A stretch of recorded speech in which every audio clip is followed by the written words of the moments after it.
Okay, so in a way, you're still parenting. How many of you are parents? Okay. Grandparents are still parents too. Yes, they still are. They are always parents. Currently parenting young children, I guess we should ask.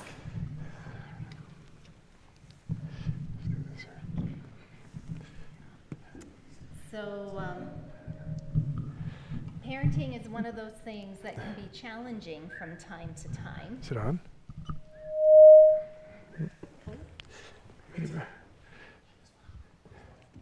This one works. Try that one. Black works, there we go. We want one roaming as well, because we're going to be out there with the mic as well. Okay. Yeah. So really, parenting, we think of parenting as raising children, but sometimes we don't stop to think it's actually parenting the heart of our children. And then that forms their character. And sometimes it's just we're trying to get through the day of parenting sometimes, right? Without feeling like we're losing our head. And one of my biggest battles as a parent was being impatient. I had very high expectations of my children and my husband. Yes. Which caused a lot of marital problems, having these high expectations. And then when things didn't go the way I thought they should go, I would get upset. And then the cycle would start over again and again and again. So when you're in this moment of parenting, it's really hard to really realize what our parenting style is, because sometimes we don't even think about it. And then we don't think about how our parenting style affects our children, either in a positive way or in a negative way. So this afternoon, we want to share how to parent your child, raise your child in a way that you are very conscientious and aware of how to care about their hearts, so that their little hearts don't get damaged, and then they grow up to be adults with damaged hearts. We could share we're going to share some real situations of our parenting. Food pause. Our children are now 21 and 23. Our son just got married last month in August, beginning of August. So we're kind of going on we're empty nesters, I guess, is what they call us.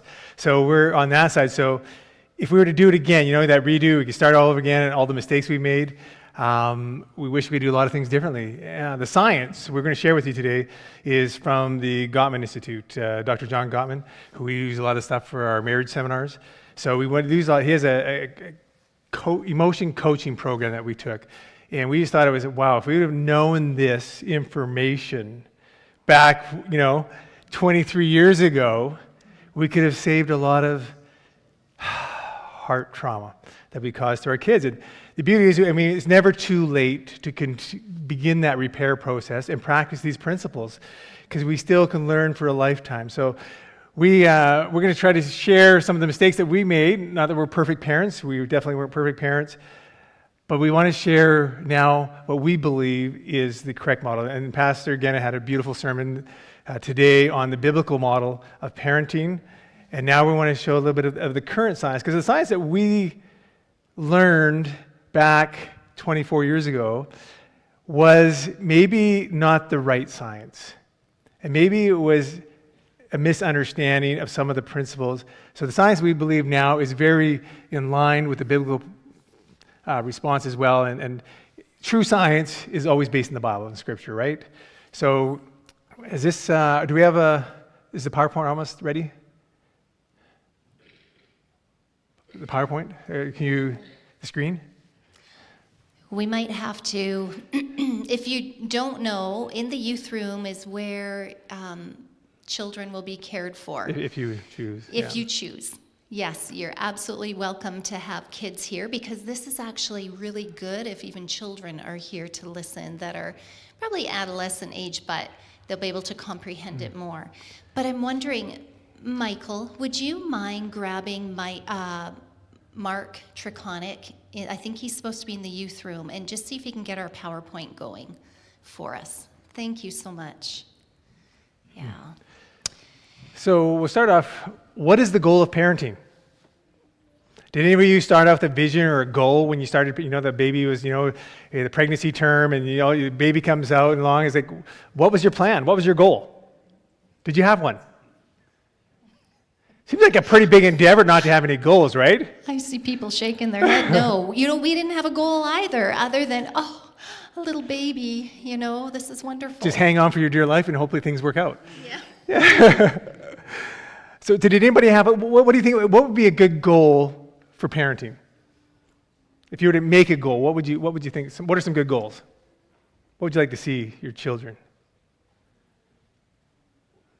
I know for me, I always think of really and truly, I always tell my dad, although he was abusive and had a lot of hard problem with it, but I always thank him for growing us up going to church and with God.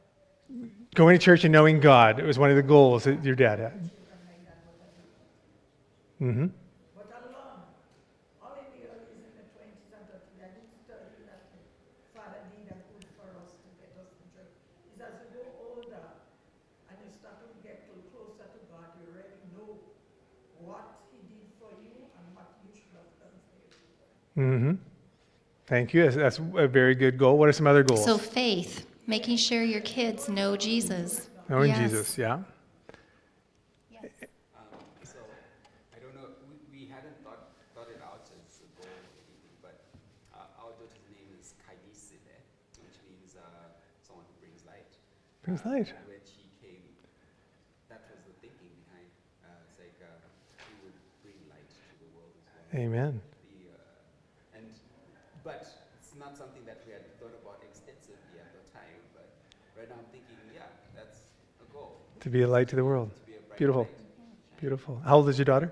She's 3. 3. Awesome. Anybody else? What are some goals that you would like to see for your children? Or grandchildren? Or great-grandchildren?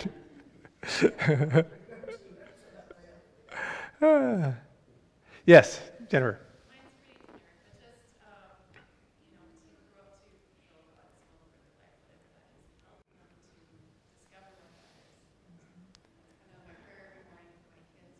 Amen. Mm-hmm. Just that it would help me to have wisdom and to cooperate with them in raising my children for whatever purpose God has for their life. To discover and know God's will for their life. Awesome. Anybody else some goals? We have a list of goals that we've lots of goals. So here's maybe some of them. We want to teach them to think for themselves, Yeah, to think, be compassionate. have good morals, What about have a value system that is, in line with God? I think that's what we're and their talking, faith, yeah, Yeah, that's what some which we of the- talked about. How about treating others well? Is that a good goal? Do unto others as you have them do unto you. What about being wealthy? And have a good job. Is that often a goal that we have for our kids? Yeah, Have good relationships with others and maybe find a caring partner. that's the future? right. Yeah. Maybe use their talents and discover what they are. Would that be a good goal to work towards? And finding purpose in life. Ikigai, right? Finding that purpose. Yes. What is their purpose in life? That's right. So those are some great goals. Next question. Oh, here we go. Goal of parent. Awesome. Thank you, guys. Yeah. So how do we achieve those goals now? We've got some great goals. How do we achieve it? What's your plan to achieve those goals? For your daughter to be a light to the world, to have the same similar faith and to go to church, to discover their purpose and meaning in life and discover what God's will for their life. How do we achieve those goals now? What's the meat of the parenting? How do we achieve it? I did not achieve these things with my children because I left my children in the islands and their life, so they didn't go with me. But I have grandchildren, and I try to teach them every day. Like one day this week, my granddaughter, she's 34 years old, and she said to me, "Grandma, I'm always thinking, how am I going to die? Am I going to have an accident? Am I going to sick?"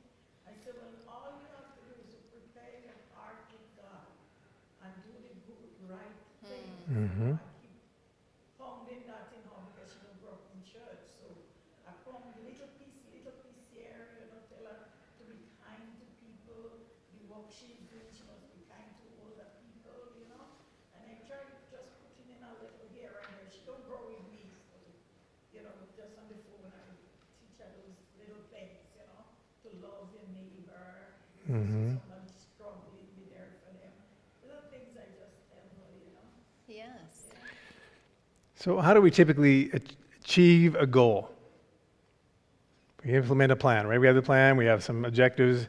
What are the typically things that when we look at achieving goals, a lot of times we focus on the behavior. What the child is doing or not doing, right? Focusing on, here's the rules, here's the boundaries, here's the limits. Here's the 10 commandments, God's 10 laws that are beautiful. So we focus on the behavior and on the rules and achieve it. And then how do we go on to measure success? How do you know if you've been successful as a parent? Right? So, but a lot of times we measure success, maybe how well they behave, how obedient they are, or maybe they're very musical and they play in church. Maybe they're very motivated, or they're the popular kid in the school. We have this parental agenda for our children, don't we? And we want them to follow it. Mm-hmm. And if they're not doing what we're doing, what we're hoping for them, or what we want them to do, what is our response? Are we disappointed? Those high expectations, then if we don't happen, it gets frustration, Yeah. discouragement. Yes. Mm-hmm. So do we also want them to excel at sports? A lot of times, they want the best soccer player, the best hockey player, the best whatever. We want them to excel at sports and get Yeah. the top grades in the class, A's, right? Yeah, the best piano player, violinist. I pushed my kids. I love music. Piano. So I started teaching my kids how to play piano, and then they got better than I was, right? So then, and you keep pushing them. And my son, he got to grade 6 piano, and he lost interest. So what do you think my response was? Very disappointed. And I let him know. Yeah, very Practice harder. disappointed. So what does that, we're going to talk about what that disappointment does to our children when we have this parental agenda that maybe doesn't align with who God made them to be. Mm-hmm. So how does God measure success? Could it be different than what the world measures success, or what we determine may be successful? And maybe we bought it a little bit into what the world, performance and behaviors, and we've bought a little bit into that. So what does God measure success as for parenting? I would suggest success is if we can have a child who has a heart that knows God.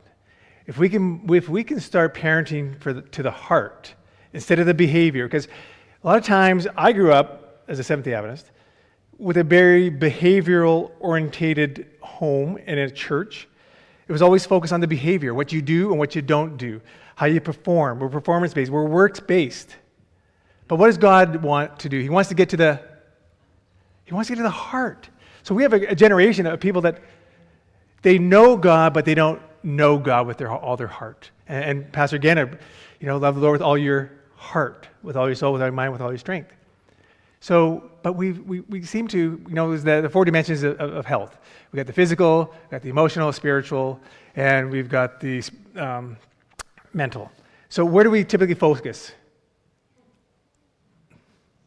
The physical, the behavior, the actions, because that's what we can see and that's what's visible.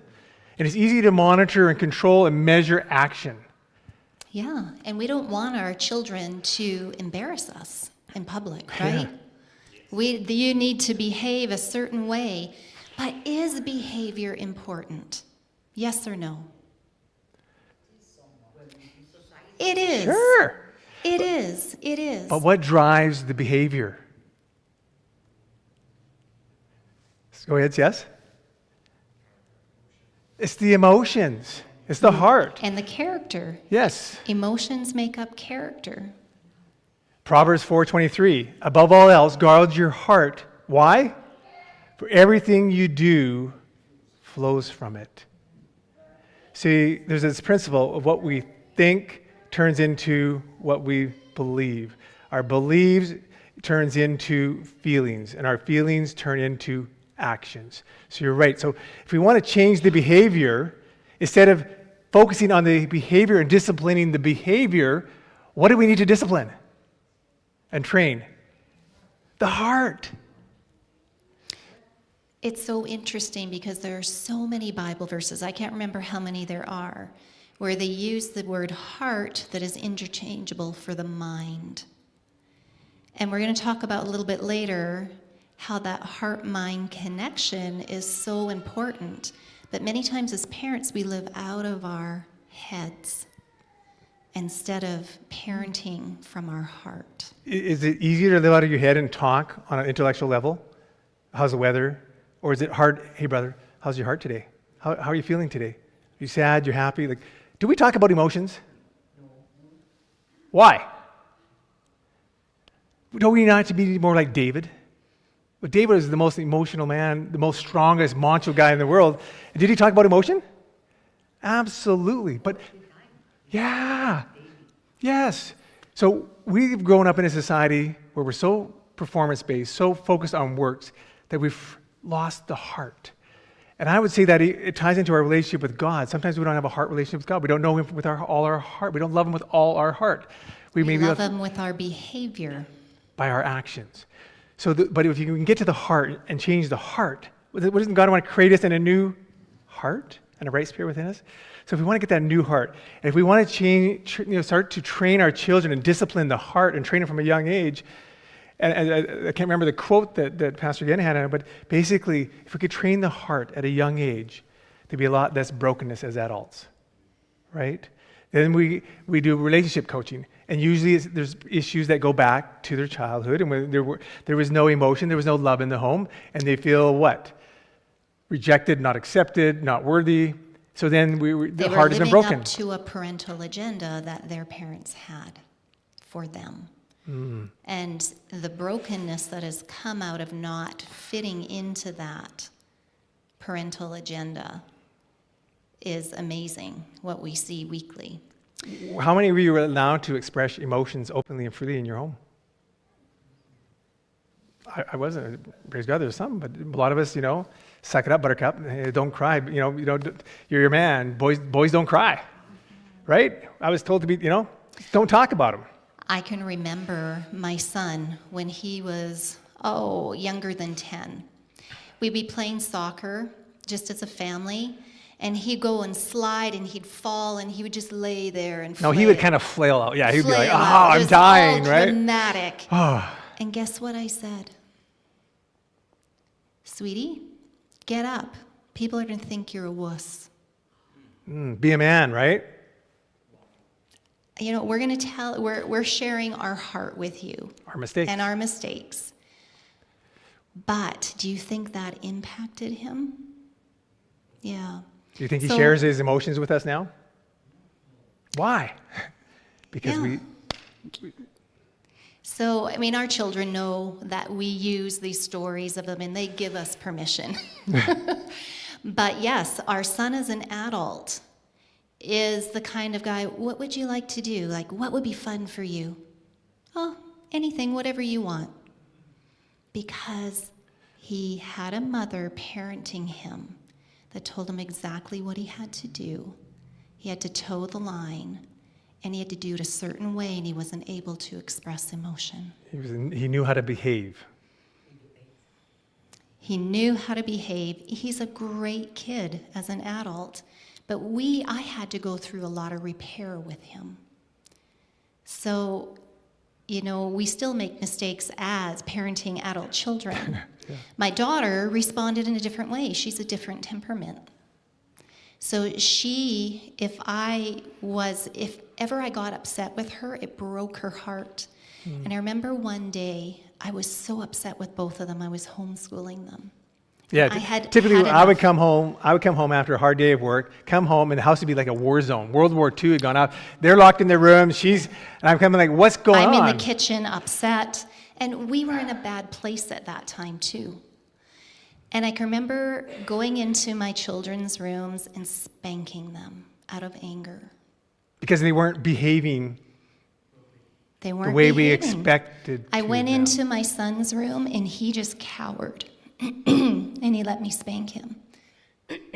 I went into my daughter's room. She was kicking and fighting me, telling me, Too I hate you. Two different temperaments, parenting them exactly the same way. And it damaged them in different ways. So we're going to go into, we're going to have to move quickly. Yeah. So Ephesians 6:4, fathers, do not provoke your children to anger. Do not exasperate them to the point of resentment with demands that are trivial and unreasonable or humiliating or abusive, nor by showing favoritism or indifference to any of them, but bring them up tenderly with loving kindness in the discipline and the instruction of the Lord. Is that talking about emotions? It's talking about the heart? What is anger? Anger is an emotion. As parents, sometimes we provoke our children to anger? I sure did. Yeah. Could we, what is it? The word provoke, stimulate or give rise to a reaction or emotion. So when we're provoking an emotion, I challenge you, we need to be provoking healthy emotions, right? But we're provoking by the way we treat them, with the way we, unreasonable, humility, we do things that are provoking. So the Bible has it, we don't want to provoke them. Fathers and mothers, right? Not to provoke our children. That's right. So learning what these emotions are in our children, and when we parent them in a way that stirs up negative emotion, being self-aware, what is creating this emotion? And they call these emotions meta-emotions. Have you heard that term, meta-emotions? So it's how you feel about feelings. And depending on how you were raised, maybe negative feelings like, you shouldn't feel that way. Stop. You shouldn't be angry, honey. Like, stop. Yeah. We're afraid of them because, our house, we're allowed to express them. So we're afraid of, so it depends on how we're raised. Some people, meta-emotions, we feel, having a good conflict or a good discussion can be heated, but that's kind of some cultures, hey, that's what I grew up with. That's just conversation. Yeah, being expressive is good. But then other cultures like, no, hide your emotion. Don't show it. Don't show it. But we can learn from our emotions if we're aware of them. And that is really, what does the sadness that I'm feeling, what does it mean? What does the happiness I'm experiencing mean? What does the anger I'm experiencing mean? So if we're going to do an exercise in a little bit to help you discover how you were parented, or you can do the exercise in a way of discovering how you parent. So you can go through it the first time. How was I parented? And then the second time, it says your parents. You can just put me. How do I parent in this way? And go through the activity again and add up your score. And it'll tell you how you parent. But really, So how do you feel about your emotions? Are you able to talk freely about your emotions on a daily basis with your spouse, with your friends, or with your children? No, I say a lot of shaking. Why? If you don't mind me asking. You don't want to offend. Okay, and what else? I think it goes deeper because Okay.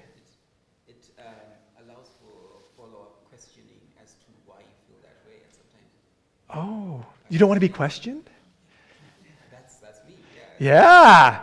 We'll probe a little further and get to go deeper, Deeper and deeper and deeper. prepared to go deep. But then what is a relationship involved with if you don't go deep? That's it. I don't know. It's just Yeah. Yeah, but that's how culture is, society, we've been trained. this was a very good answer. Yeah, thank you. No, you're being real truth. I love this because having these discussions and conversations is how we overcome and look for maybe a new way, in a different way, a solution to overcoming and to be able to express our emotions without feeling vulnerable or stupid or feeling maybe fear of rejection. That's my go-to fear. Fear of rejection. If I say something if I'm up, that's why I don't like public speaking, because I'm afraid that you guys are going to think something, oh, that Marlon and Doreen, man, they are so crazy. What they said was ridiculous. I'm afraid that you're going to reject me. So that I have to constantly, in my mind and in my beliefs and in my emotions, regulate that right now. Because, hey, what these guys are saying are just, they're crackpots, right? So the fear of rejection, so we don't want to share too much into heart.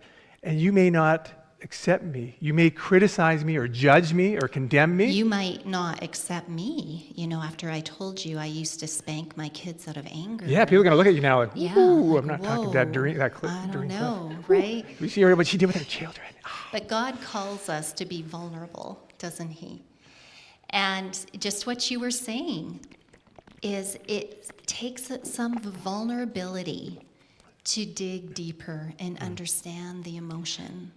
Does love require vulnerability?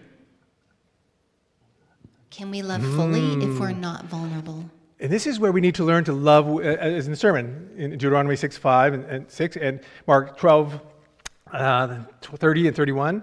Love the Lord with all your heart. And then he wants us to love our children with all our heart. So he wants us to love our spouses, love with all our heart. I didn't love my wife with all my heart for the first 24 years of my marriage. I was not capable of loving with all my heart because my heart was damaged and broken. Can a broken-hearted person that is struggling mentally and emotionally love with all his heart? So what did God come for? He came to heal the brokenhearted and set the captives free. Are we captive to our emotions? Do we want to be free and be able to freely express our emotions from the heart and have some heart-to-heart conversations?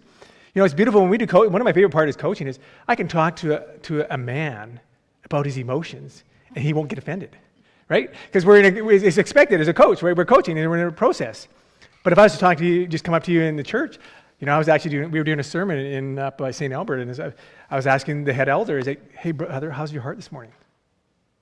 And he looked at the floor and wouldn't talk to me. Because there's a lot of pain in a lot of our hearts. We don't want to talk about it. As a church, if we could be vulnerable with each other, Lift each other up and in be courage. that safe place for each other, to be a place to share, and practice it. And practice it in our homes, different environments, to practice sharing that emotion.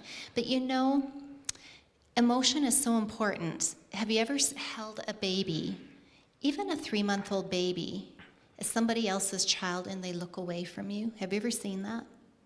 Just an infant and they look away from you.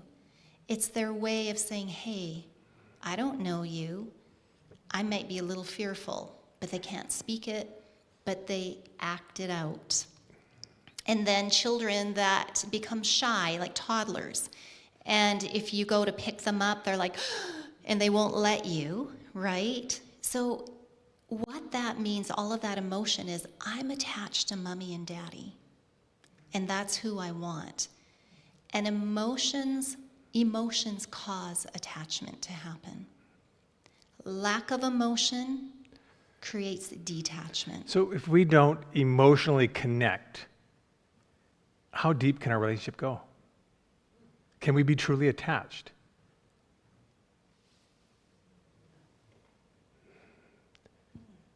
So if you don't explore your child's emotions, will that child attach to you?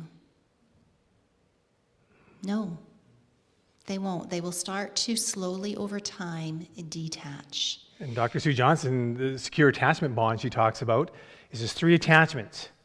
One between a child and a parent, and that's where it starts. And if you don't have that healthy, guess what? That 3-legged stool, 1 is already down, right? What if you don't have a healthy relationship with your marriage? Second down, now you're balancing on 1. The last relationship is between us and God.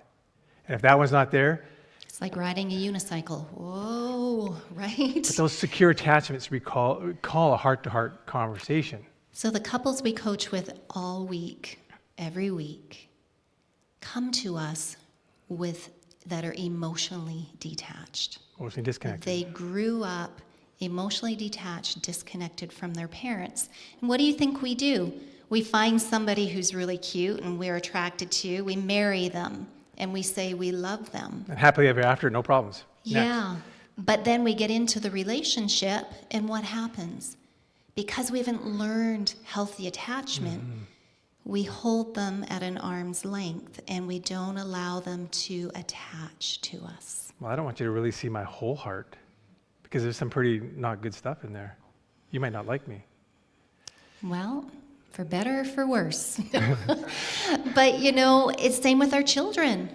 So then we're not attached. Right. How can I attach with my child? So do you see the cycle? To the third and fourth generation. So we want to break the cycle and maybe show a different way of parenting that it goes to deal with the heart. And this is the new science, which is beautiful. And this is what the Bible has been telling us all along. We just haven't maybe... It's new science, but old science. Yes, the new science is the old biblical truth that we've maybe have bought into some misunderstandings. So research is clear that children between the ages of 5 and 15 years old, when they become more independent, still desperately need their parents to help in learning to manage and regulate their emotions. You know, our kids, we think from, you know, infant through to age 5, you're kind of teaching them, you know, this is good behavior, this is bad behavior, but maybe not coaching the heart. And by the time they hit about 5 years old, they become more independent. They start to be at school age, and school and friendships start to become more important.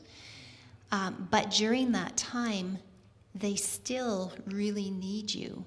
They need us as parents, even into adult years, to help them process emotion. So when do you think training the heart starts? How old? When can you start training a child's heart? At birth. Birth. Even before. What are you talking about? Why do you say that? Here, you got a mic behind you. Here we go. You're right beside you. You got the mic. Just don't hold it too long, Karen. Just take it away from her after like 5 minutes. We're just teasing her. She's a good friend of ours. Go ahead, Karen. I'm a good friend of theirs, and I've never married and had kids, but I've nannied for 40. She's a professional nanny. Yeah. And mostly newborns at the beginning. And a baby is, the baby needs to know the love of the parents before they're even born. They hear whatever you do when they're in your womb, okay? So if you're fighting and shouting, that baby hears all that. If you are always loving each other and saying nice words and singing nice music or playing nice music or whatever, Right. that baby hears all that and comes out a better child. And then you just have to make sure you love them and they know you love them. Don't let them scream and cry all the time. Although some babies are like that normally. So Some adults are like that too, Karen. yeah, so you just do what you can to comfort your child so they know that you are there as a mother and as a father. And I know some fathers don't like that little tiny baby. They feel like they're going to hurt them. Well, you're not. Thank you for sharing from an experiential point of view. That's what science is now showing. It starts in the womb, right? And even the mother's emotional regulation, does that impact the baby? Yes. Her emotions? Because what happens when we feel emotion? There's chemical reactions in our body that happen that can be detrimental or they can be beneficial. So the baby gets all of that chemical when you as the mother experience emotions. So if you're experiencing happy emotions, they're going to get those hormones, which are called a chemical, the hormones that give them the endorphins.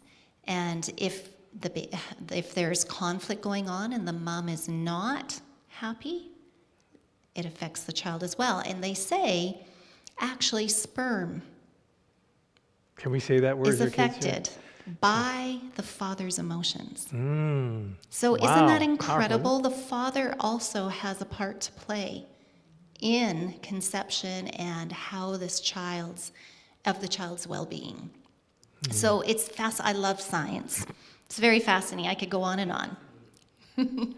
So yes, so emotions are so important. So this is a feeling thermometer that you can use with your children or for yourself.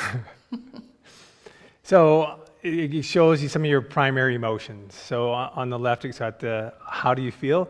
I'm angry, furious, or explosive. By maybe some of those actions might be yelling, I raise my voice, or I stomp, or kick, or have a meltdown. Has any ever seen a meltdown? You know, and then on the right side, it shows what can you do about it? How can you regulate your emotion? So when you see the thermometer, when you see the anger or that fear or that explosiveness coming up, and you start feeling that temptation to yell or stomp or have a meltdown, what can you do? Here's some 3 suggestions they have. Vigorous physical exercise. That's what I do. When I'm having a meltdown, I go for a nice long walk. And I get out and get some physical exercise, brisk walk. Man, does that change my, yeah. And then what else you got? Breathe deep. Take those deep breaths. Breathe, slow down, know that I'm God, right? Back Be in still. the day, I used to play competitive volleyball and rec volleyball. Yeah. And I didn't realize this until this ministry came along. But you know what I did before I served? I would take 2 or 3 deep breaths to lower my heart rate, because many times I was the server on the team. And a lot of times I would do the winning point through a serve. And I felt a lot of pressure. And when I would deep breathe, every time I would usually win the point. If I didn't deep breathe, I wouldn't, because my emotions took over and I became unsteady. And so it's really a physiological response to the body, deep breathing. And then it says taking a warm or tepid bath. Do you know what Ministry of Healing told us to calm the nerves, to take a tepid bath? Like 170 years ago. Isn't that amazing? Or I always take a cold shower also. That helps me too. So those are some things that we can do. So then it goes on, what's the next one? How do you feel? Yeah, frustrated, annoyed, irritable. I can't read the rest. You're going to have to. Oh yeah, that's pretty small print on here. Arguing, refusing, and shutting down. Withdrawal. Yes. And some of the ways that we can overcome that is by meditation or prayer, right? Listen to some calming music. Or can we read the last one, the small print? Fast-paced walk again. There the we physical go. exercise. Oh man, that's powerful. When I was at the Deadly Depression Anxiety program, at the resident program in Weimar, California for 10 days, do you know they had me, they prescribed 3 hours of exercise every day for me to get out of my mental depression and my anxiety. 3 hours. It's powerful. I still try to get 30 minutes to an hour of exercise daily, because if I don't, I know I can revert, right? I need that for me. That's my distress. That's how I stay not frustrated and irritable.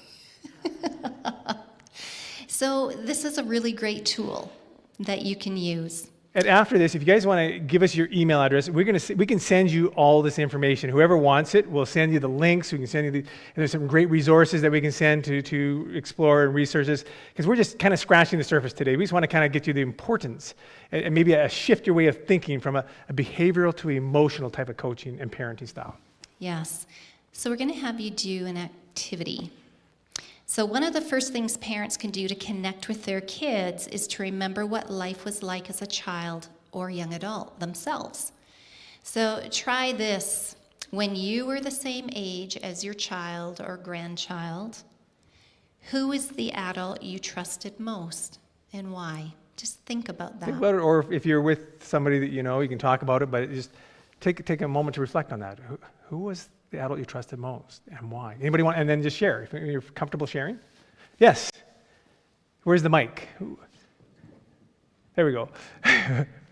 For me, it was my mom, because I was with her the most, spent the most time. Okay, thank you. For me, nobody. Nobody. Okay. You trusted nobody. Wow. Okay. Anybody else who want to share somebody they trusted and why? Okay, next one. Did your parents spend time with you? And if they did, what did you do together?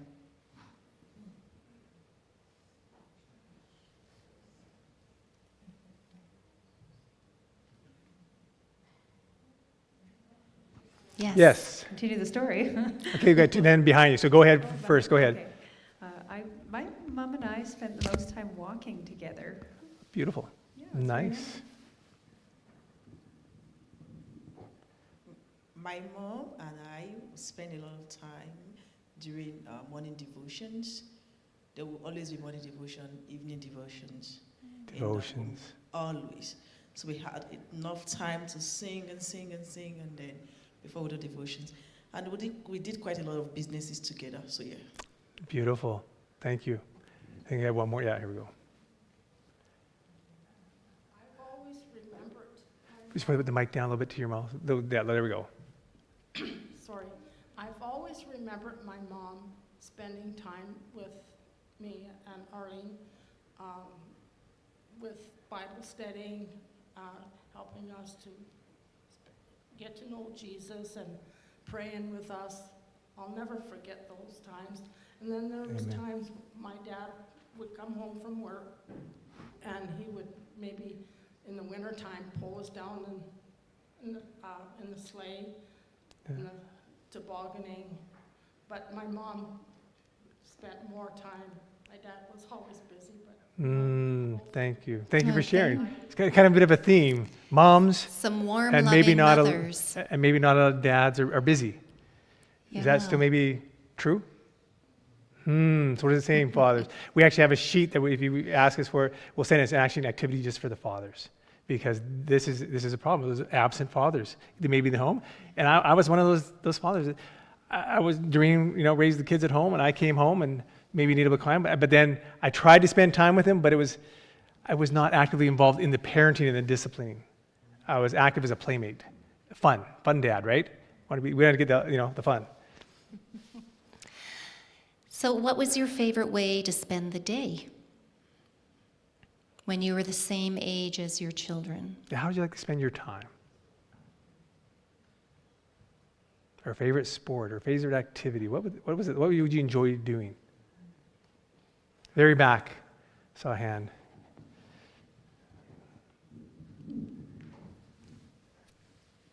Hi. Hi. For all of the above, my parents always work a lot. Yeah. So my grandma was my main figure, just say that. Okay. She worked from home always, and I love to spend time with her because she teach me to cook, and my mom didn't want me to do it. Right. She was in another religion, but I did a lot of social services and stuff with her, and that's what I spend more of my time and that I love to do. Thank you so much. Cooking with your grandma, that's cool. The next question, what were your biggest challenges when you were the same age as your child?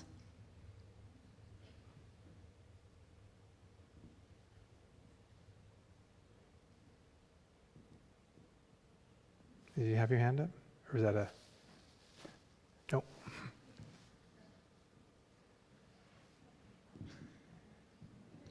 Keep talking until you get tired. Thank you. Yeah, no, we You won't get gotta tired. fire up your hand. My biggest challenges was probably finding time to spend with parents and staying out of trouble. I took to my peers. My parents got divorced and were very, very distracted by that. And my biggest challenge was finding responsible guidance, I think, in Responsible my life. My guidance. kids are 11 and 14. Hmm. Yeah. I have a hard time you getting in trouble picturing that, knowing you now, so. Thank you. What's the next question here? What were your primary emotions that you experienced? Happy, peace, sad, anger, fear. What were some of your go-to emotions? Do you remember what those were? Frustration.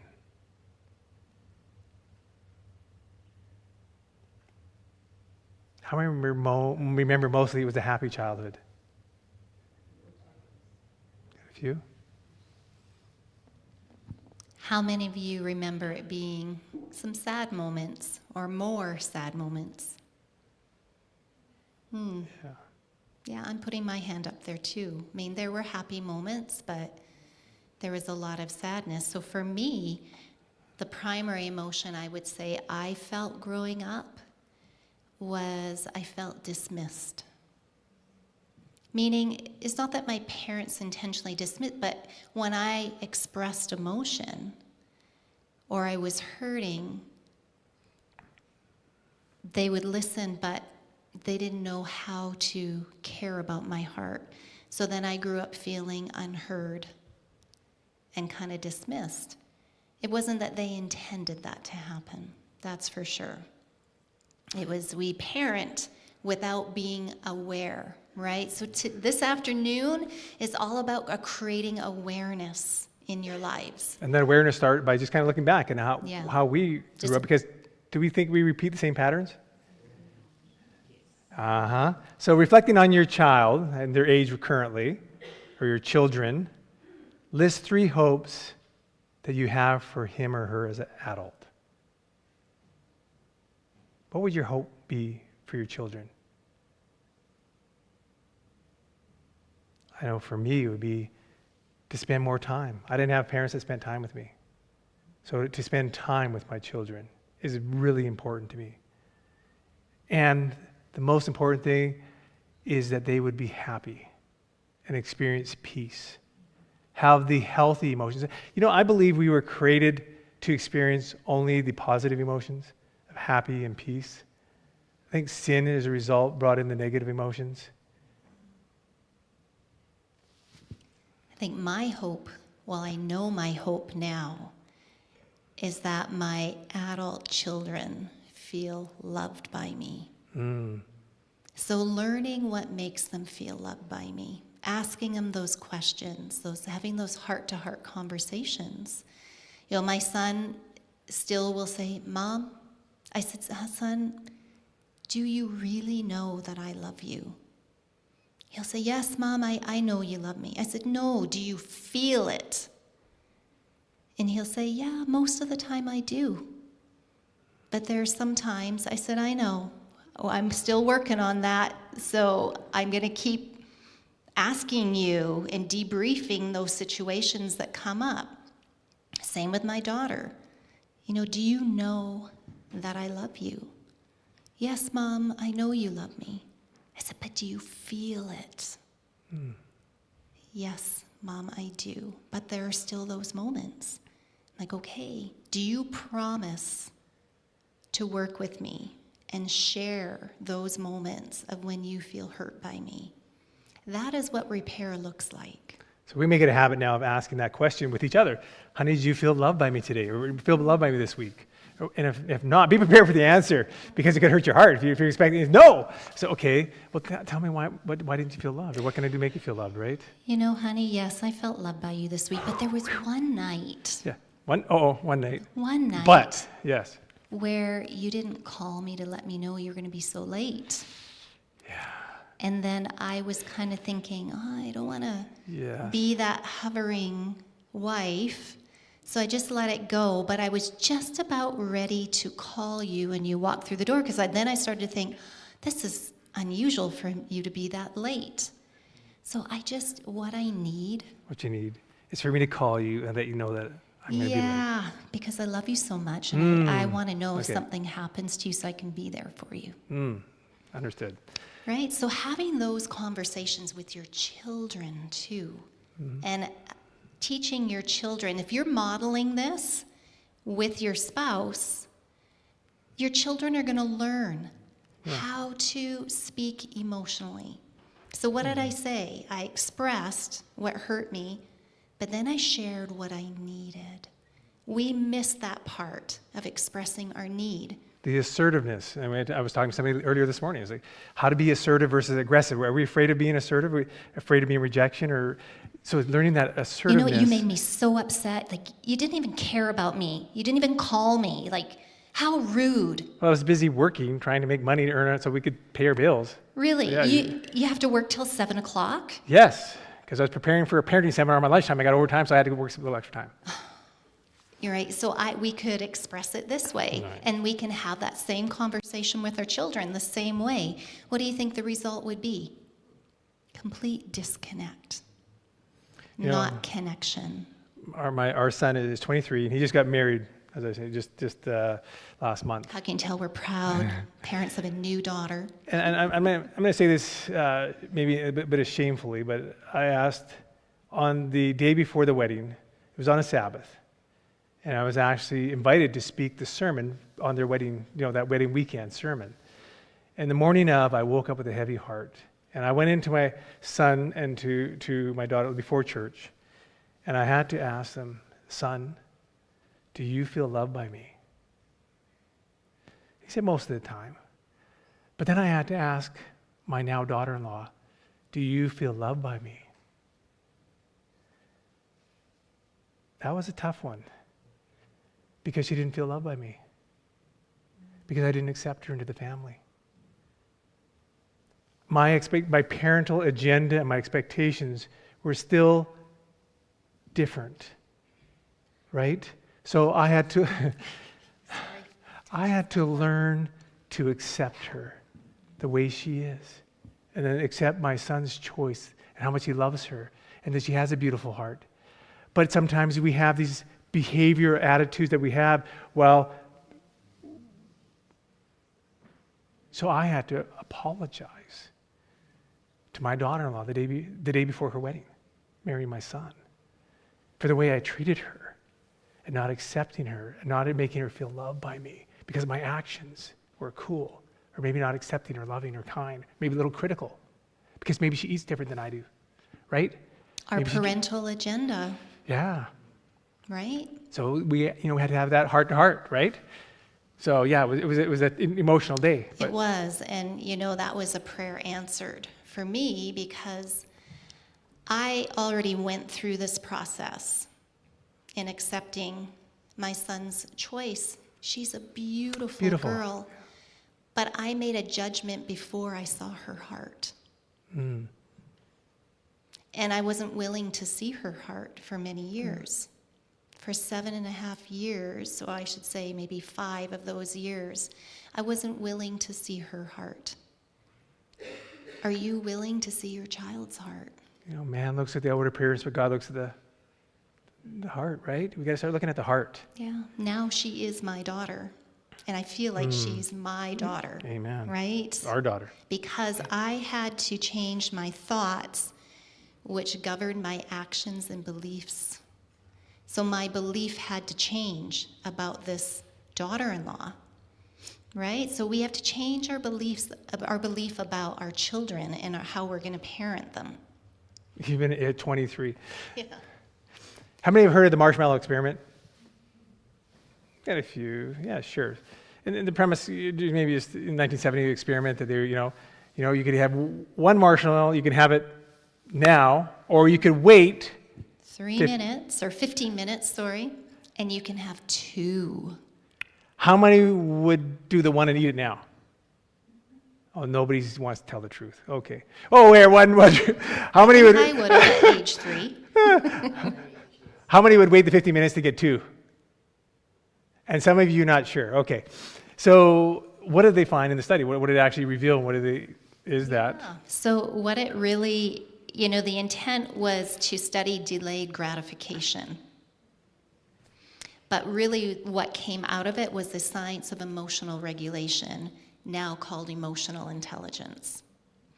So it was amazing what they found. So in 1970 is when this journey of emotional intelligence came along, and they started to do a lot of science studies with it over the years. Probably over 20 years, they followed these kids, and they found out those that chose delayed gratification and were able to regulate their emotions, they were more successful in life and career, had more successful relationships. So it's interesting. So how important is it as parents or grandparents or teachers in the classroom, in our Sabbath school classrooms, to teach children emotional regulation, to be their emotion coach?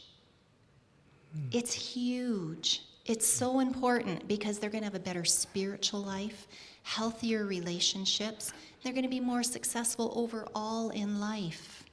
And there's studies, many studies that show that what? EQ, or emotional intelligence, is a better predictor of future success than higher IQ. But what do we focus on? Grades, right? Get the grades, focus on scholastics and doing better, performance. How many of us focus on the heart and training the heart and emotional intelligence in our kids? Wouldn't it be nice to see as adults, a bunch of emotionally intelligent adults. I mean, I went into a marriage, and for 24 years of marriage, had the emotional intelligence of like a 3 or 4 year old. Can you imagine two 4-year-olds having a conversation? Anybody have 4-year-olds or 3-year-olds, and what it could look like and wanting their way? It's not very good. Yeah. So really, it's our most important job as parents to teach our kids how to be emotionally intelligent. So if you're wondering what emotional intelligence is, it means being able to identify and understand your own emotions as a parent, to understand and empathize with the other person's feelings, and to respond to that emotion with appropriate behavior in a cooperative, functional, and empathetic manner. So what word does the Bible use for empathy? Compassion. Be tender-hearted, compassionate towards one another. Compassion. So when we are not so emotionally intelligent, we do not live life with compassion. So compassion is the key circle word, circle it, highlight it, that I want you to remember for emotion coaching. Being empathetic, compassionate towards your children. And if we have a hurt or damaged heart, and we have it locked up and not willing to discuss it and talk about our emotions, how empathetic can we be? If we're loving with half our heart, are we truly empathetic? No, we can't be. Till God heals our heart. Till we have an emotional healing with God. And again, that healing the brokenhearted, set the captive free. Until that healing happens, we can't fully love, or we can't fully be empathetic or compassionate. That's right. That's right. So what many of us parents don't understand, though, is that emotion processing and reasoning, they're tightly integrated in the brain. And it's impossible for a person to be reasonable or rational without emotions, because the frontal lobes of the brain process both reason and emotion. So reason cannot exist without emotion. So if you think of people who have an emotionally, say, locked heart, they don't express a lot of emotion, they are going to struggle with their problem-solving skills. They're going to struggle with their reasoning power if their heart is emotionally locked, because the two have to work synonymously with each other. So if I have a negative emotion, I have to be able to problem solve that negative emotion, right? If I have a happy emotion, there's a physiological response in the brain. So the two are synonymous. So emotions are necessary. They are the body's compass that guides and instructs, and are the engine of learning and change. So when we have emotion, we can choose to learn from it, or we can choose to stuff it and not learn. Yeah. So are we teaching our children to stuff emotion, or are we teaching them to embrace it and learn from it and figure out what that emotion means? So I want to encourage you to take part in miracle moments with your children. Help them identify what the emotion is.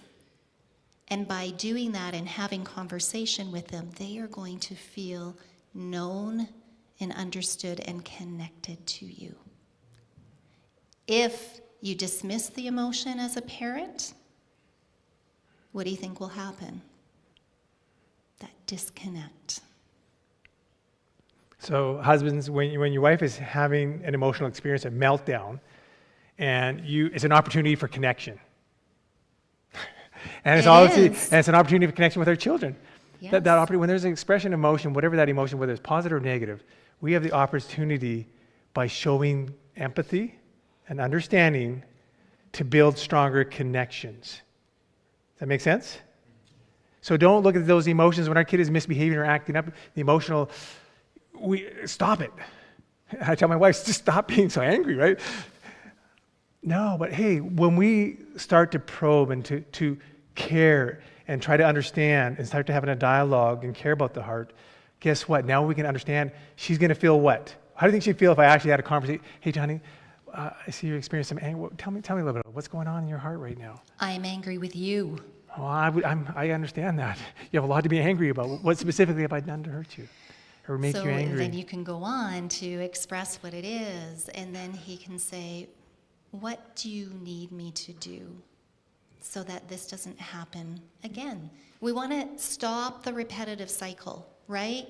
So today is about stopping the cycle. And it's not and necessarily starting solving anew. the problem or the issue. It's what? Just about being there. Empathy and compassion and understanding. Just understand. That's all they need. They don't need you to solve the world's problems. And that's meant for your wives and children, for both. But you can ask, do you need help, with this? So there are two last slides we're going to run through quickly Well, because I'll we're going to take a take a little break, break. yeah. So key indicators of how a child turns out is, number one, emotional regulation. This affects their success and how they're going to turn out. So emotional regulation is the ability to understand feelings, manage them. Children are required to regulate their emotions at all time. For instance, when they're at school and playing hard at recess and the bell rings to come in, they must do what? They need to switch gears from play to, okay, school.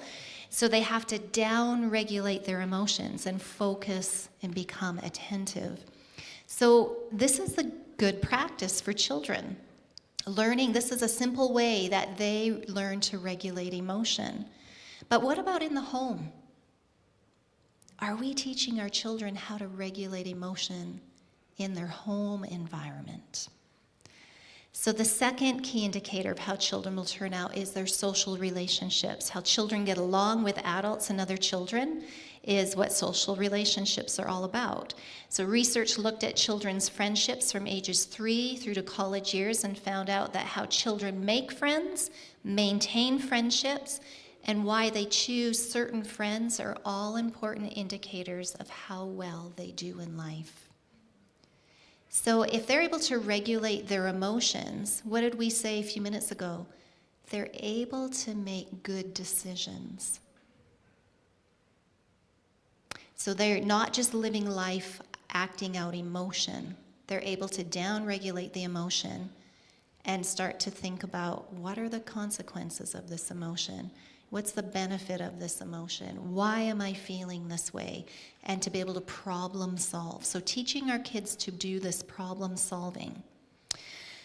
So that's kind of the intro to Show the importance Show of the how importance. important it is to shift from a behavior model to a heart model.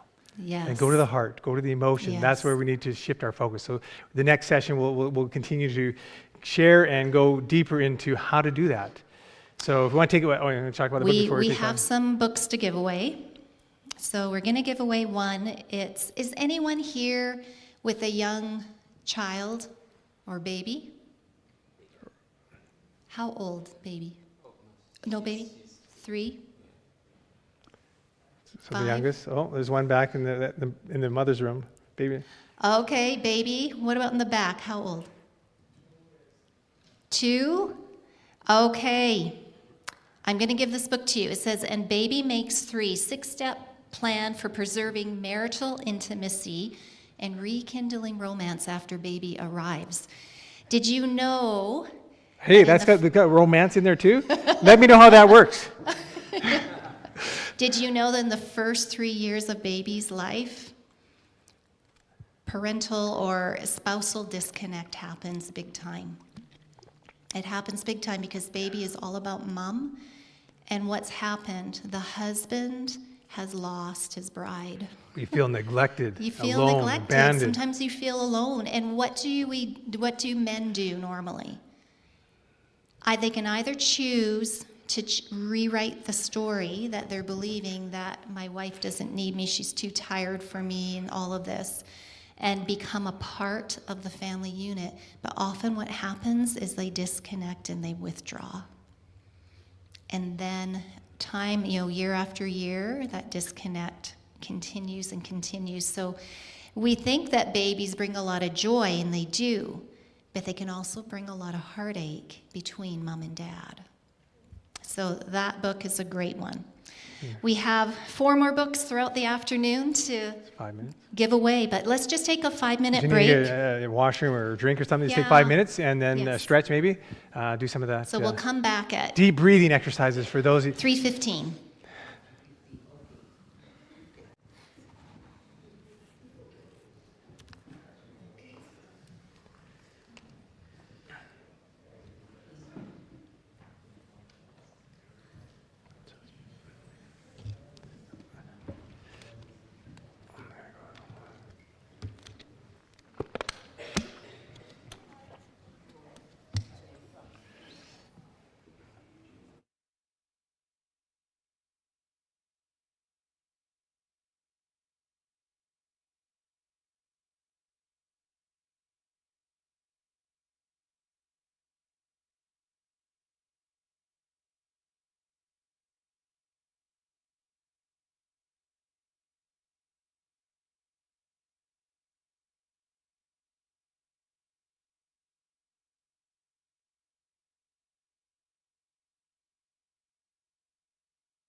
move on because we're going to try to get through as much of what we wanted to share with you today as possible. If we don't get through it, then at the next parenting seminar, we'll continue on because there's a lot more that we could share. But we're just kind of picking and choosing today. But like I said, the main thing is creating that self-awareness. You know, what kind of parenting style do I have, and how does it affect my child? And then moving towards being an emotion coaching parent. So if we were to take a look at the 4 types of parenting, there are the dismissing parent that we're going to talk about, the disapproving parent, the laissez-faire parent, and the emotion coaching parent. Because, you know, many parents, they believe that emotions are just a child's way of acting out or just trying to get their own way. You know, that negative emotion, that's what they believe. If I had known that that emotion means something, and to inquire what that acting out meant, to be able to care about their heart, oh, that's where I wish I could have a redo on parenting. As you probably gathered, I was very militant. And we're going to go through discussing what each one of these parenting styles are. And then we're going to have you do some work for about 10 minutes and go through some handouts and start to do the discovery process for yourself to figure out, okay, what kind of parenting style do I have? Or if you choose to figure out what your parents' parenting style was. So just to give you an idea, I grew up with one parent that was the laissez-faire parent. Anything went. And then we're going to define these, but I'm just going to do this as the intro.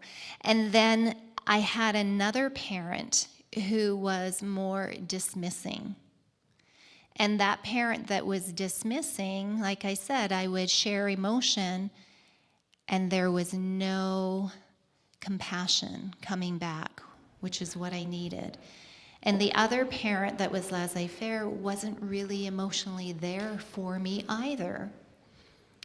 But, you know, these parents, we love them, and they were doing their best. And it's not about, you know, trashing our parents by doing this activity. It's not that at all. It's just recognizing, okay, so what is my parenting style? Now, this is how I was parented. Where do I fall into this? So the very first one is the dismissing parent. So they see children's emotions as unimportant and attempt to get through them quickly, often through the use of distraction. Right? So it's kind of like, oh, Johnny, oh, it's okay. Look at the flower. Look. You know, look at this. Look at the bunny over there. You know, you're really trying to distract. Or you just kind of make light of it. Oh, don't feel sad. Don't feel sad. There's so much to be happy for. And you're trying to get them to move through the emotion because you don't like it. So a disapproving parent see challenging emotions as something to be squashed, usually through punishment. You know, if we see maybe a negative emotion such as anger, we kind of stop it. Just go to your room, and we punish them or discipline them. We don't want them to express that negative emotion because it's like somehow we're thinking, oh, you're not allowed to express that emotion. You want some happy? I'll give you some happy. Yeah, you want, yeah. You know, I'll give you something to cry about, man. Just, yeah, you know. So we try to squash it. We don't let them express it because we're afraid of it, and we think if we're going to allow them to express it, it's just going to create a beast, right? We got to stop it and squash it and just stop talking about it. So then the kid learns to, if they're going to express the emotions, they're going to get punished. You're going to go, oh, I'm going to get my wrong. I'm going to get a spanking because I did something wrong. So the third parenting style is that laissez-faire parent accepts all emotions from a child, but fail to help the child problem solve or fail to put limits on appropriate behavior. So they don't, anything goes. And I can remember I was at the park with my friend, and we were talking, and her son came up to her and just kicked the side of her leg. And I was just shocked. And she said, "Oh, Johnny, don't do that. Like, why did you do that?" He came over and kicked her again. "Johnny," I said, "stop." And then she had to start running from him because he was coming over to kick her again. And eventually, he just went and did his own thing, and no problem solving, no, coaching of what appropriate behavior was. So we see this often, these parenting styles.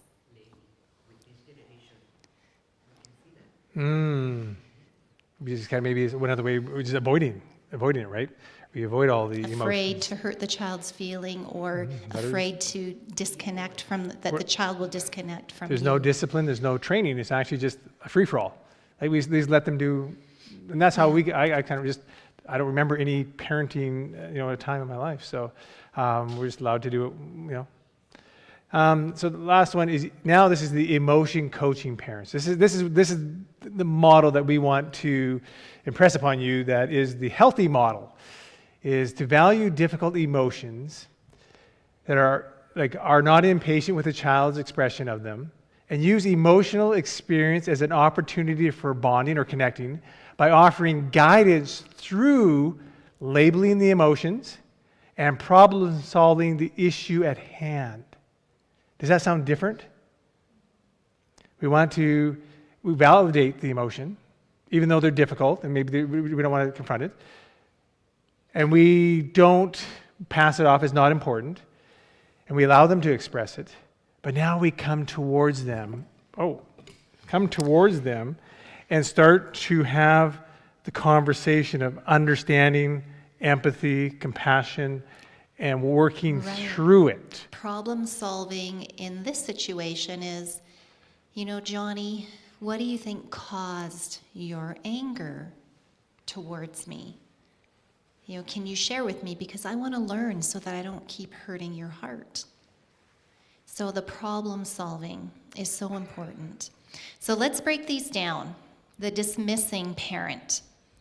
So let me tell you a story. So little Avery, she was drawing a picture. And on the picture, there was this little girl, and there was a tidal wave coming and crashing over the little girl in the picture she was drawing. And the sky behind was very black and ominous. And Mom went over to the picture and said, "Oh, Avery, that's a very dark picture. Like that wave is going to hurt the girl." She said, "Yeah, I know. And the sky's so dark and black and not cheery." "Yeah, I know." So why don't you put a little sunshine in the corner of your picture? Brighten it up and make it cheery. She said, "But that's not how I feel. I don't feel sunshiny." So what was Mom doing? Was she dismissing her feelings and saying, "You need to be happy. You need to be this way"? Yeah, that's what she was doing with that picture. Do you know how many times I did that with my children? Snap peas, they're growing vegetables, or drawing pictures of vegetables from the garden. Snap peas aren't brown. Make them green. That's what they are in real life. "Oh, but Mom, I wasn't drawing something real life." I'm like, "Well, you need to draw real life, what they look like." What was behind the story of a brown snap pea? I didn't inquire, right? So for a dismissing parent, this is where I'm going to have to turn around and read so I can see. They disengage, they ridicule, or curb all negative emotions. They feel uncertainty and fear, feeling out of control. So when their child is out of control, they fear also being out of control. They use distraction techniques and the passage of time as a cure-all replacement for problem solving. So what are the effects on the children? Children learn that there's something wrong with them when they feel a certain way. They cannot regulate their emotion because it's been dismissed. So oftentimes their emotion gets stronger to be able to be seen and heard and noticed. They believe that their feelings are inappropriate, not right, and abnormal. It doesn't mean that they stop displaying them. They might get worse and worse over time, even though they feel this way. Yeah. The disapproving parent, similar to the dismissing parent, but more negative, critical, controlling, manipulative, and that sounds like you were. No. You're absolutely right. They are overly concerned with discipline behavior and unconcerned with emotional expression. You know, I think a lot of us fall in this one, right? We're disapproving. We have high expectations. We criticize the emotion that's being displayed. Mm-hmm. Yeah, I can't believe you're crying over that, right? Is that criticizing? Yeah. And we want to control the situation. We feel out of control, so we want to control it. This is what you're, top down, right? If they're showing Military. fear as an emotion, don't be such a sissy.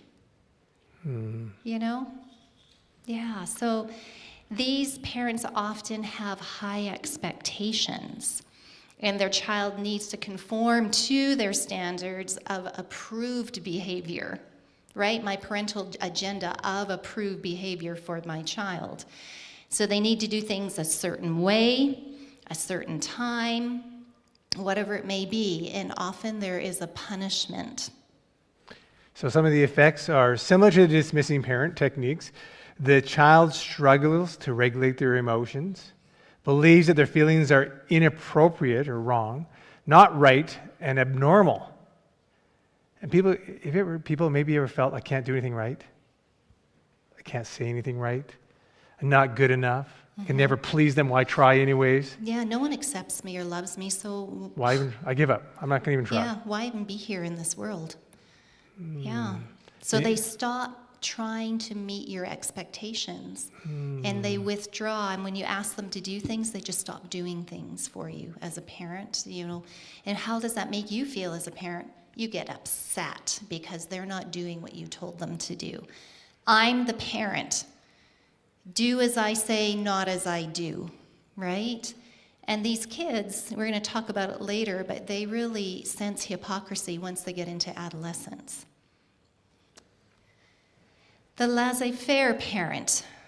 So endlessly permissive, offers little to no guidance about problem solving or even understanding emotions. They do not set limits on behavior. They also encourage the riding of it out of emotions until they're out of the way.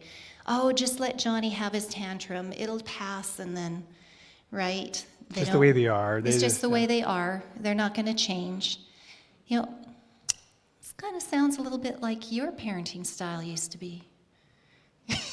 Really? So you can see, we won't get to it this time, but what to do when your parenting styles clash. Next parenting seminar, we'll talk about that. What to do when they clash. Can you imagine we had a lot of clashing going on? Huge amount. I'm the one in control. You need to do it this way, at this time. Kids will be kids. Let's let them, Yeah. I'm saying, are those your playpants? Don't go out in the dirt and get them dirty. And Marlon's like, just let him be a boy. Let him get dirty, right? And I'm saying, no. Yeah, so it's this constant, it was tug of war between us. Yeah. So what are the effects?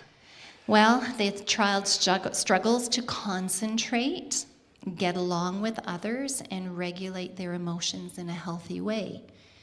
So what do these children look like? What's the effect on the child? They don't learn to regulate emotion, so any emotion goes, and they're very expressive.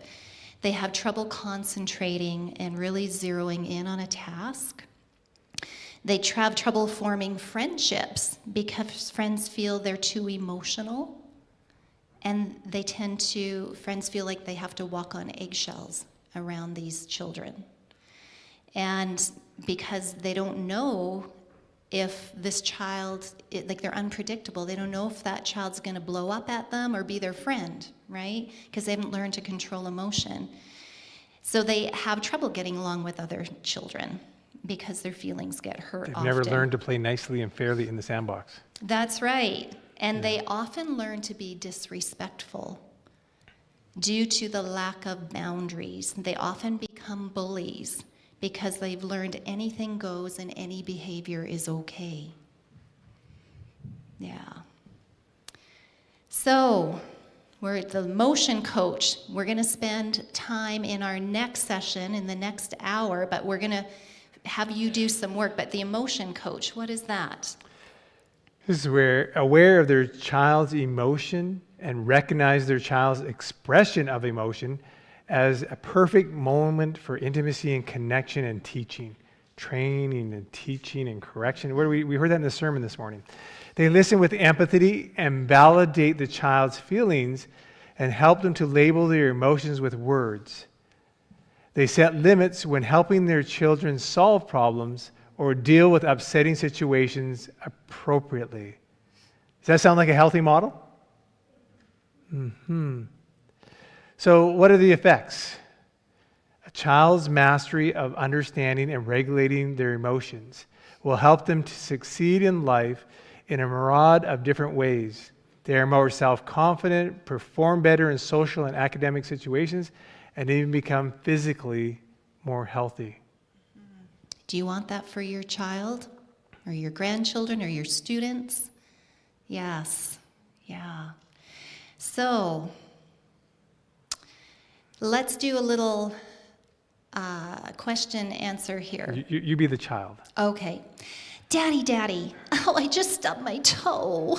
Oh, you'll get over it. It's not a big, it's not that, Oh, there's no but blood. it There's no blood. hurts. It hurts. You know, it's no blood. You'll get over it. What example of a kind of Mommy, parent? I stubbed my toe. So what do they do? So what kind of an example of parenting style is that? Dismissive, correct. Yeah, and often they'll go from one person to the next until they get what they need. Okay, I'll be the child here. Mommy, Sam just hit me. Sammy just hit me, it hurt me. Well, did you deserve it? No. Are you sure? I didn't do anything. You sure you didn't provoke him? Because sometimes you do that. What kind of an example is that? Is it kind of disapproving? Mm. Yeah, so dismissive and disapproving, you know, I had both. They're similar.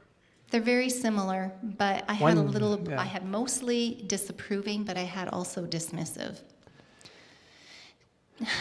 Today my teacher got really mad at me in front of everyone. It was so embarrassing. Oh, I can't imagine. That must have been very embarrassing. Oh, can you tell me a little bit what happened? What started it? Oh, she asked me a question, and then I gave the wrong answer, and she thought I should have known the answer, so she kind of got upset with me. Oh, I'm so sorry that happened. It must have been a tough, in front of all your friends and It was so embarrassing, Daddy. It was awful. Can you talk to my teacher and let her know how much it hurts my heart when she does that?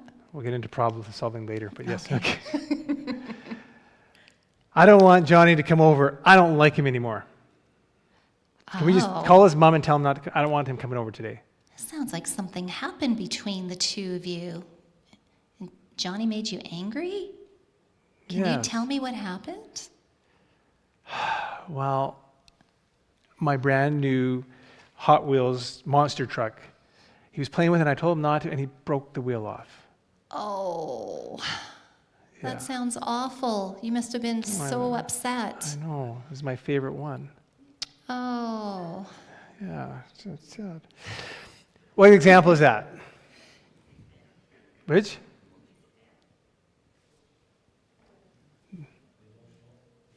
Emotional coaching. That's an example. Yeah. So she was, validating the emotions, listening to the understanding, and just allowing the child to express without any condemnation, not taking the. Never take the side of the other person. That's Even if your child is wrong, if your spouse is wrong, don't take the other person's side.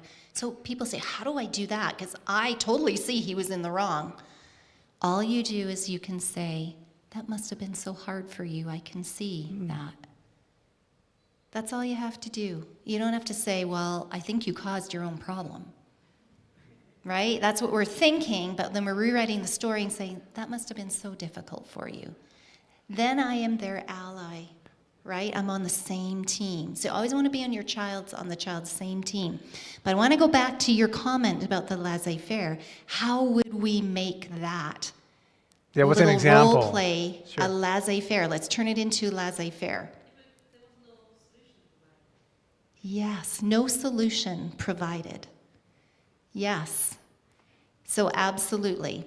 So we can turn that scenario into laissez-faire by not saying, tell me, more and in inquiring. You just kind of listen and that's it. There's no inquiring how to regulate the emotion, how to problem solve. Yeah, and we'll get into that a little bit in the next few slides down the road, but we don't want to jump to solve the problems for the kids. We want the kids to solve, just like in work, right? If you come up with your own solutions, are you going to buy-in, right? Everyone. So it's just the same with the kids, right? If you let them come, like my wife once in a while will let me come up with my own solutions, which is good. So, but when we come up with our own solutions, we have an ownership of it, right? So same with the kids. We want to have them start training them to come up with their own solutions. If we always tell them what to do or how to do it, guess what happens? Okay, they're 33 years, Mom, what do I do? Right? Yeah, exactly. That turns into the problem-solving solution. Yeah, what can we do about this? How can we solve it? Exactly. You're turning to perfect. I don't want to clean my room. I shouldn't have to do that. It's my room. I should be able to have it the way I want it. Well, I also have to do chores and do things I don't like either. So we both have to do things that we don't like. So you're just going to have to do them, get used to it. Just the way it is. No, I'm not cleaning my room. She was like this in 24 years of our marriage. You know that rebellion? You see that? You see that, man? Praise God, she's not like that anymore. No, a brain injury and what would you say, transformed heart changed me. So as an example of what type of parenting? Dismissing, exactly. Yeah. So, meta emotions. This is another exercise. I'm going to give it a handout. And we're going to figure out how you feel about emotions, how you think your parents felt about emotions. So, my family member was uncomfortable displaying and talking about emotions, tried to either hide, minimize, or quickly dispel these emotions in themselves and others. So that would be kind of a family scenario for dismissing. And then for a family emotional disapproving would be my family members were harsh. They were disapproving and negative about the expression or talking about these emotions in themselves or others. And then the emotion coaching family would be my family members were comfortable with expressing all these emotions and talking about them, exploring them, and understanding the emotion in themselves and in others. So in this exercise, do we have an extra one there? Yeah. Do we need more? Oh. We'll need to copy, if somebody wouldn't mind. How many Would you more mind? do we need? You Who can copy needs those. one? How many were we short? 1, 2. We If you can wouldn't just mind, get that one. yeah, sure. Fine. I just Sure. did 1 to 2 sided, like double sided. When Pastor Levy comes back, make sure you put your hand up. Yeah. So, yeah. It's the same. So fill out the questionnaire by thinking about your own childhood. Refer to the definitions on that page. And then you can, like I said, you can either do it with your parents or you can change it and do it for yourself. Or decide what you want to do. I would recommend you do both, but we're going to give you 10 minutes right now to work through this. So at 3:50, we'll reconvene and start to work through it and discover. Then you add it up. Yeah, you could just stay here and do it at your seat. Does anybody need a pen? 1, 2, 3, 4, 5. Okay, I'll go grab some pens.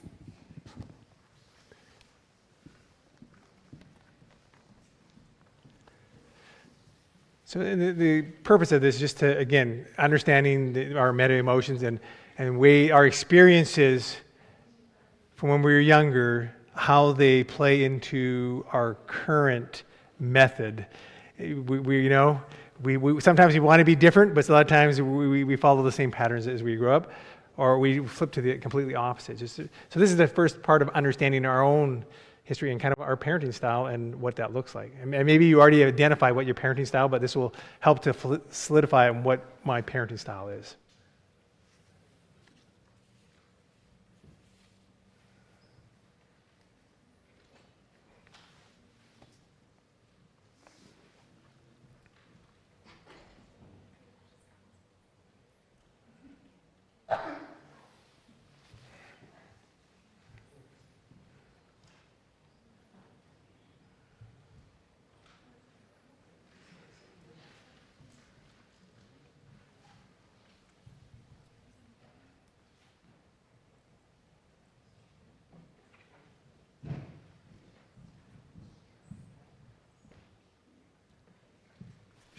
We'll get Gary one. Yeah.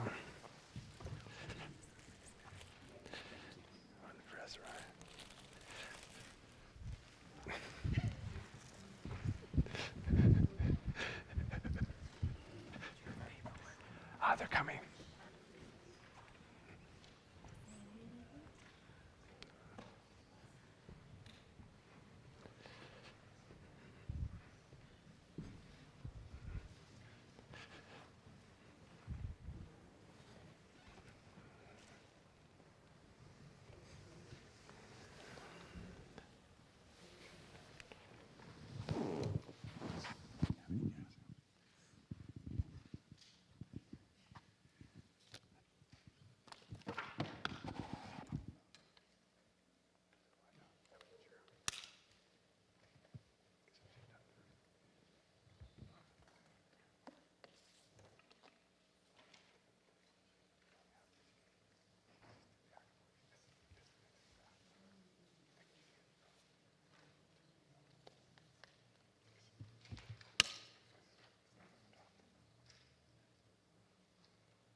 Is anybody completed?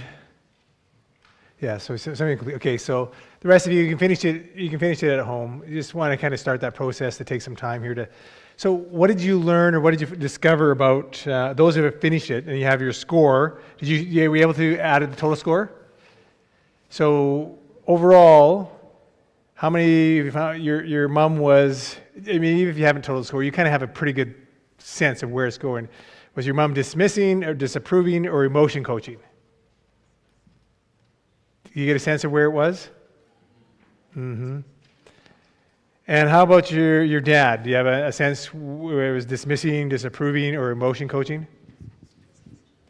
As well? Both dismissing? My mom wasn't as present, so it was more that. Okay, dismissing. I just want to say it depends on the feeling. I know for anger, my parents would not tolerate it. So the emotionally coaching parents wasn't there when it was with anger. Being angry was something that wasn't approved in our household. So what would happen when you got angry, if you don't mind me asking? My mom was very dismissing, but my dad was very disapproving. So you had both. Yeah. So what was the effect of that? I am not very good at it as an adult, dealing with my own children. Yeah. Right. So you can see where those patterns and how now you kind of identify this is the Absolutely. first step of being aware and how that impacts now my parenting style. So that's exactly, thank you. That's exactly what we're trying to show, how that affects currently. Anyone else like to share what they discovered? Yeah.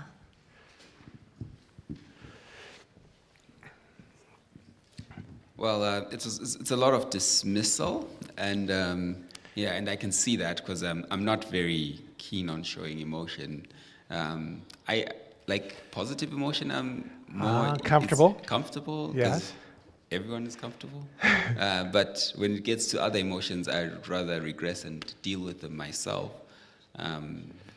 than with anybody else. So if somebody's expressing, just remind me asking, if somebody's expressing a negative emotion of anger that you're not comfortable with, how would you deal with that? Say your 3-year-old is expressing a temper tantrum of anger. How would you deal with that? What would it make you? That's what I'm trying to learn to do, is more to figure out where's this coming from and trying to talk with her and figure. It takes a lot of patience. But that's not your default. Your default would be to Stop it. stop it. Just stop it. You don't need to do that. So disapproving. Yeah. Oh, so we're going to be going into helping a little bit with this. Yes.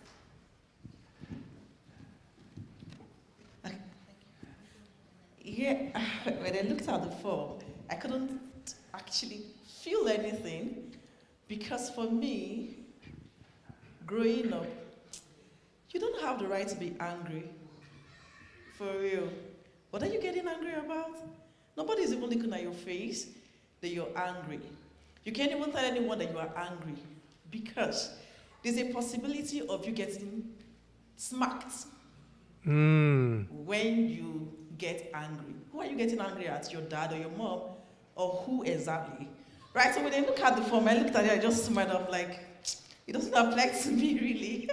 Because, my mom was here, there, sometimes dismissing, sometimes disapproving, sometimes coaching, right? But you wouldn't really get that, say this is it for it, right? Sure, a mixture. But growing up, and I have learned to build my own emotional intelligence. Because getting to work with children, that helps me kind of relate more and relate with the emotions and how to deal with different emotions here. Awesome. For me, that I discovered today, I look more like my mother than ever. But my mom was dismissing and my dad was the emotion coaching. And that makes sense because I'm really close to my dad about feelings and affection stuff, so. So you're closer in connection with your father than you are with your mother, because you connected emotionally, right? So that again, that's what we've been talking about. When you connect emotionally and that heart's connecting, we create an attachment, or that there's a sense of security or bonding that happens. So that's a beautiful example of how that happened. I was wondering, is this age, at what age are we supposed to think? Usually what Your child? your child's age currently. We try to kind of understand where you're at now with your children. So for you, it's different levels, right? So yeah, it could be changing depending on the years, but yeah. So overall, your impression and yeah.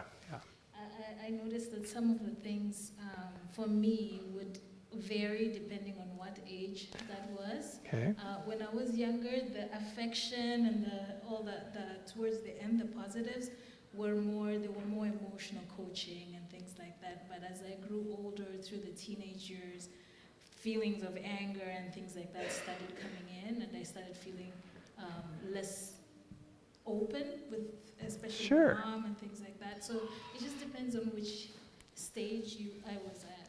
That's a very good point. Thank you for sharing. And then I think Pastor Gannon's sermon, he was talking about the teenage years. It changed. You see parents, my family, parents were very good with toddlers, young people, but as the children got older and wanted to express more control or independence, it became different dynamics and it created more conflict.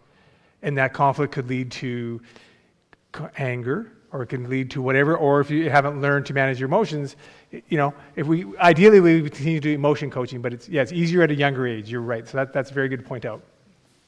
I just want to add, and just to piggyback on what she's saying, I look at my parents now, being grandparents, and sometimes with my own children, they're more emotionally coaching than they've ever been with us.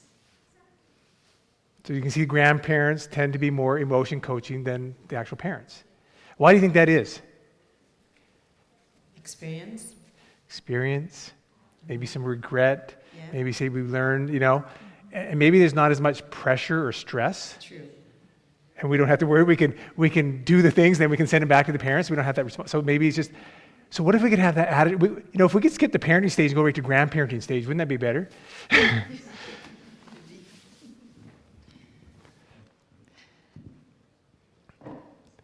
Okay, we're going to move on to the next topic.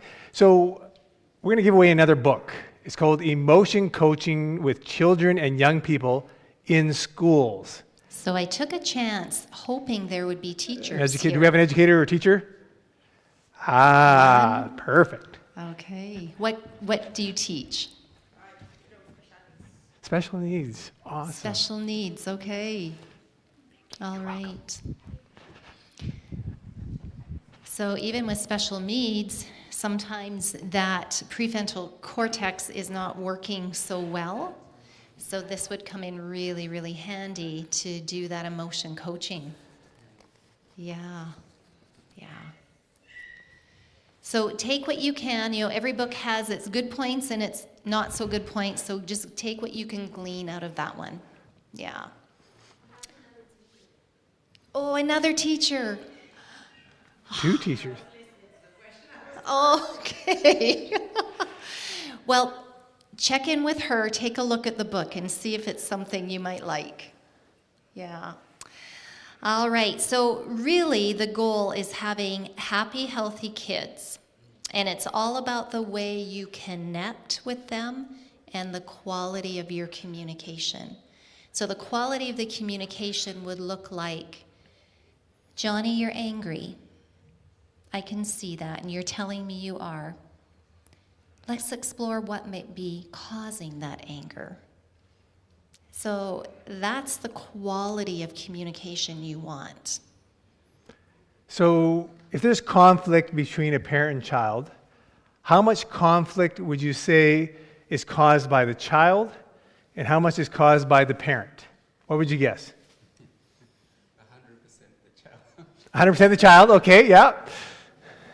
100% the husband, in my case, if it's in a marriage. How many think child versus parent? What do you think? 60% the parent, okay. Anybody else?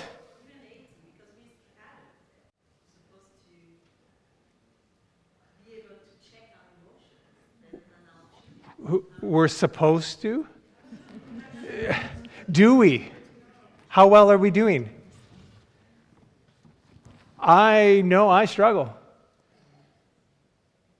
You know, it's something, you know, when we grow up with unhealthy emotional condition and emotionally wounded, it's really hard.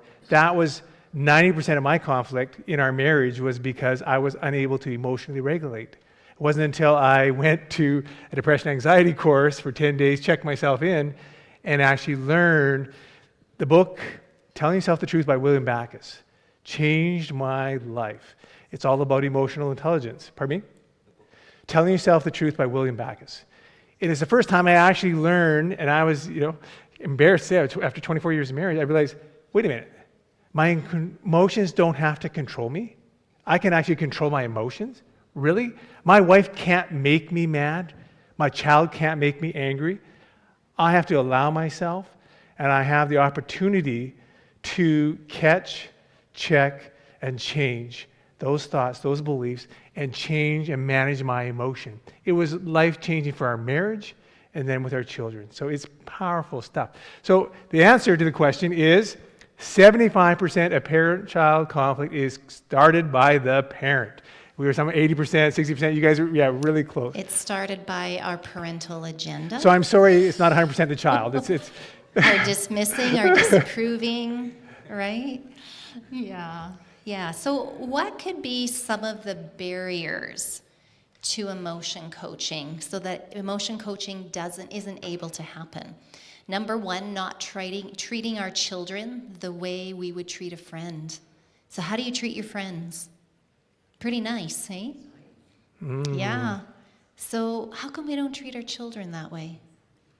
Because we have a parental agenda. Yes. Expectations. Letting our parental agenda get in the way, our expectations, our high expectations for our children. Flipping our lid and flooding. What does it mean to flip your lid? Yeah, the limbic system, you know, this is kind of the amygdala and the hippocampus here, and this is the prefrontal cortex. So you imagine that kind of looks like your brain. And when you allow that limbic system to get too emotional and stressed, flooded, you flip your lid, right? Everything's like, ah! So, you know, the limbic system is amazing, but when it's damaged, you have a hard time. Being rational, you have a hard time. Have you ever had conflict with a child and you start to say things that you wish you could take back? That is when physiological, I know we've talked about this in education inspiration, when your heart rate goes up above, for men usually 90 beats per minute, women 100 beats per minute. All of these hormones flood the frontal lobe and wash out the reasoning power, your problem solving, your reasoning, and your emotional control.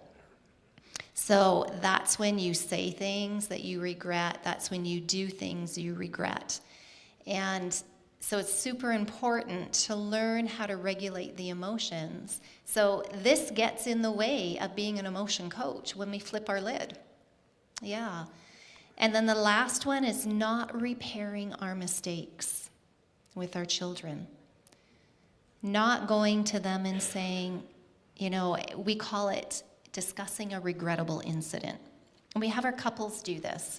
Take a perpetual conflict in their life, let's revisit it, and let's look at it a bird's eye view, like you're looking down at the conversation, how it happened, but you're not letting your emotions get involved when you're revisiting the regrettable incident. So learning to revisit that, dig deep into what was causing that emotion. So we work with couples, you know, you have a surface feeling that everybody can identify, like, oh, I was angry, or I was frustrated, I was upset. But what was the secondary? You know, we always show a picture of an iceberg. The top third is what you can identify with your emotions. Sad, angry, happy, mad. And then the 2/3 of the iceberg underneath is what we never delve into. Like you were saying, it's uncomfortable. I don't want to go there. And teaching your children and having these conversations about the 2/3 of the emotion that was driving that surface feeling. What would prevent us from repairing our mistakes? Ego. Thank you, pride. Pride and ego. Not wanting to be wrong. This is a quote in Spirit of Prophecy. If we let go of our pride and selfishness, we could resolve most conflict in 5 minutes. So yes, so we need to let go of our ego, swallow our pride, and come to our children and say, you know what? Dad made a mistake. I flipped my lid, and I shouldn't have flipped my lid, and I am sorry. Would you please forgive me? What do you think that does to a child when a parent acknowledges they made a mistake? Talking about getting to the heart. Yeah. Then you really get to the heart and say, when I said that or did that, how did it make you feel? Right. How did it make you feel? And what do you need me? Remember the word need? You always want to discover the need. What do you need me to do next time so that we don't repeat this process? So there's 4 common parenting mistakes, and it's the same in a marriage. It's called the 4 Horsemen of the Apocalypse by Dr. John Gottman. So these 4 horsemen, criticism, there's contempt, defensiveness, and stonewalling. So that happens in our child-parent relationship as well. So what's an example quickly of criticism is we're constantly being critical of the behaviors, criticizing their... You shouldn't feel that way. It was your fault. They're so critical. Yeah. So, right, you're criticizing how they're feeling. And typically then we can defend it. Well, you were the one that caused me to, So we blame, right? So we You need get defensive and say, well, it's your fault. Yeah. And then we can even move it to contempt and say, well, it's my fault. Well, you're not the sharpest pencil in the drawer. You're so stupid. That's why it happened. You weren't thinking. So that's contempt, attacking character. It's like criticism on steroids. So Marlon tells the story of growing up sometimes, you couldn't sing unless your tune was in a bucket, right? And things like this, which seems funny, but it's a sarcastic humor, which is contempt. A lot of our hurt comes from sarcasm. Yeah, yes. And stonewalling is when we get that, you talked about a little bit earlier, flooding, and feeling that the physiological response where your heart rate goes above 100 beats per minute, and the adrenaline's flowing, the cortisol's up there, and we're not rational anymore. So we need to do those exercises we talked about at the beginning, deep breathing, Yes. going for a walk. Yeah. So really, we think about a time when you made one of the 4 mistakes while parenting. Which mistake did you make? Were you critical, defensive, making excuses for what you did to your child or said to your child, contemptuous, or did you stonewall and withdraw and just no emotion, just withdrew? So can you think of a mistake that you made? So everybody just think about some mistake. It could have been this last week that you made with your child, or with a friend, or with a spouse, coworker. It could be any of those. So I give you an example for me. It wasn't that long ago. Is my daughter was home visiting, and I came home from work, and she was making some food there, and I thought I got a plate, and I started to grab some, and she said, "That's not for you." I said, "You just made food for you, didn't make it for your mom and I." So she wouldn't let me have any of the food. So what do you think I did? What mistake did I make? For me, my default is stonewalling. And that's mostly men are stonewallers. Became flooded, the emotional. What do you mean? I just worked all day, and you've been home all day, and if it was us cooking, we would have made something for you, but you weren't courteous enough to make it for. So this is the emotions are. I'm getting flooded. I can't believe you would, and you said no, I can't have any. So I flooded, and so I stonewalled and I shut down, withdrew. And I didn't talk to my daughter for the rest of the evening. I'm embarrassed to say that, and we teach this stuff, we learn it, we practice it, but still, our brains can be hijacked. When we flip our lids, our brains are hijacked when we get into that emotional. So what did I have to do? I had to practice some of these things. Okay, go for a walk, deep breathe, relaxing music, and come back and apologize to my daughter for flipping my lid. Right? But so what happens, this is where that repair attempt comes in. We need to repair. because we are going to make mistakes and we are going to flip our lid occasionally. So often when this happens, we don't have the whole story, right? We just assume we know the story, and then we don't ask the questions. Oh, okay, so tell me, this food is for who? And you know what? And asking those how, what questions. If that conversation would have went on, the regrettable incident wouldn't have happened because there was a misunderstanding. So misunderstandings are often the cause because we don't ask further. We don't inquire. Tell me, tell me more. Like, who is this food for? Like, did you make it? Like, it smells good, right? And kind of having a positive interaction, even if they say no, it's not for you. So to get the full story, because the incident wouldn't have happened if the full story had have been uncovered. So we always like to use the term discover and uncover. Discover the emotion, discover the story, and uncover more of it to have a full understanding. So when you think about your child's baseline emotion right now, what they usually display throughout the day, where would your child be? Are they in the negative or the positive? What is their baseline emotion they usually display all the time?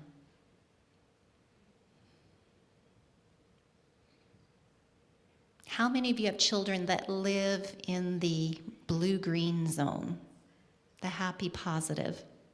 The blue zone in Costa Rica? Yeah, oh, let's go, honey. Now, how many of you have, and you don't have to raise your hand, how many of you have children that live in the yellow, orange, and even red on a daily basis? The anger, the sadness. So now that you know a little bit about emotion coaching, we're going to move into how to work with these kids, how to be that emotion coach, to be able to move them up into that green zone. So we're going to give away one more book, and then we're going to take a break. 5 minutes. So are there any people here who have adult children? 18 and over. 18 and older? Okay. Now, do you have children that are in their 30s? 30s? 20s. What about 20s? Oh boy. Oh, Do we this got one. lots. A number have a between book, 1 and 100 and a... Doing life with your adult children. Keep your mouth shut and the welcome mat out. It's a great book. We're in this stage. And if you have children that are even grade 11, 12, they're adults, they're acting like adults, this would even be a good. I don't know. Anybody give a suggestion? How about we can, during the birthday of their child? That's closest to today. Birthday. Is anybody within this, in the next week or so, or within this month of September, is their adult child having a birthday in September? What about October? Child has a birthday in October. That is an adult child. November. October. Okay, let's go on the other side though first. Let's say October. There we go. This is a great book. It teaches boundaries for parents.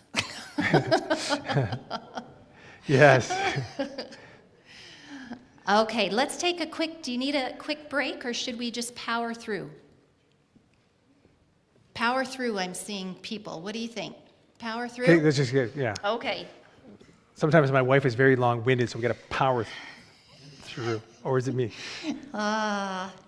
So Dr. John Gottman discovered in his years of researching families and children that if you were a great emotion coach 40% of the time, you're doing really well. Yeah, so And don't be it hard on makes a yourself. difference. Like I flipped my lid and blew it, right? So it's okay. We're going to make mistakes. Don't beat yourself up. Yes, but it makes a difference, even if you're doing this 40% of the time. So what does emotion coaching really look like? So if we were to summarize it, showing children respect and understanding when they feel misunderstood, upset, or frustrated. Have you ever seen kids So when they're misbehaving, I still got to show them respect? Yeah. When you're throwing a temper tantrum, You show me respect. there's a too? reason for it, right? What do we do when our child threw a temper tantrum or is throwing one? Yeah. Stop it. Like, that is not proper behavior. Go to your room and you're grounded. Go to your room until you can control yourself. But do we try to understand What kind of What's parenting? going on? Yeah, what kind of parenting style is that? And disapproving, dismissive and disapproving. You can't feel that way. You don't have a right to feel. You don't have a right to feel that way. And what does the child learn? Stuff the emotion. What does the Bible say about anger? Be angry and sin not. Yeah. So can you be angry? Is it okay to express anger? So But it's what you do with it, right? And how you act and behave. your child that has the temperament that will stuff anger, and other children will have the temperament where they will act out even more and become more rebellious because they're not given the opportunity to express. And the biggest thing is kids want to be noticed. Negative tension or positive? So they will use negative attention. So when your child is displaying negative attention, it's for a good reason. So what would we do with an emotion coach? If you were emotion coaching, your child walks in and throws their books on the table, stomps to the room, slams their door. That's unacceptable behavior, and they're grounded for 2 weeks. Would you just let them sit there and Ignore clean them? up their books and throw them at their door, bang it against the door so they know you disapprove of them throwing their books? So you're throwing them at their door, banging their door down. Or would you go to the room and say, hey, Johnny, looks like you've had a rough day. Can I come in? They may say, no. So what do you do when they say no? So that's the point too. Talking through feelings and trying to understand their source of emotion. Yes. So when Johnny's ready to speak about his emotion, and hopefully, we've been doing some emotion coaching, doesn't happen, and the results don't happen overnight. It takes persistent parenting, consistent parenting. And then in difficult interactions, showing empathy. We talked about a little bit earlier, showing empathy by patiently validating the feelings, not judging, not criticizing, condemning, but just validating, listening, and hearing it, and getting to the root of their expression to understand. Because sometimes that initial emotion of anger may not be what is causing the anger, right? We got to go deeper. And then it takes time. It takes patience. It takes it takes compassion and empathy. So when I'm standing at Johnny's door, I could just say, Johnny, I can see you had a really rough day. I'm here for you when you're ready to talk. How do you think Johnny would feel? Would he feel like he has a safe place to come and chat? Yeah, as long as you remain that safe place during the conversation and you are their ally and teammate and you're on their side. So then this is where you can ask them, how can we solve this problem? What should we do about this? So this is where respecting the child's attempt to solve problems and guiding them with trust and affection. How many of us truly trust our kids? To make good decisions. So we try to, I see this going. So, do we live up to the expectations that are placed on us? If we're trusted, do we live up to that? We want to be more trustworthy? And I'm going to be probably maybe not agreed with on this point, but is trust earned or is it a gift? Oh, I see somebody. Yeah, no, okay. The wheels are turning. Some are saying gift. Gift? What do you mean, gift? All the book says earned. Who said gift? Why?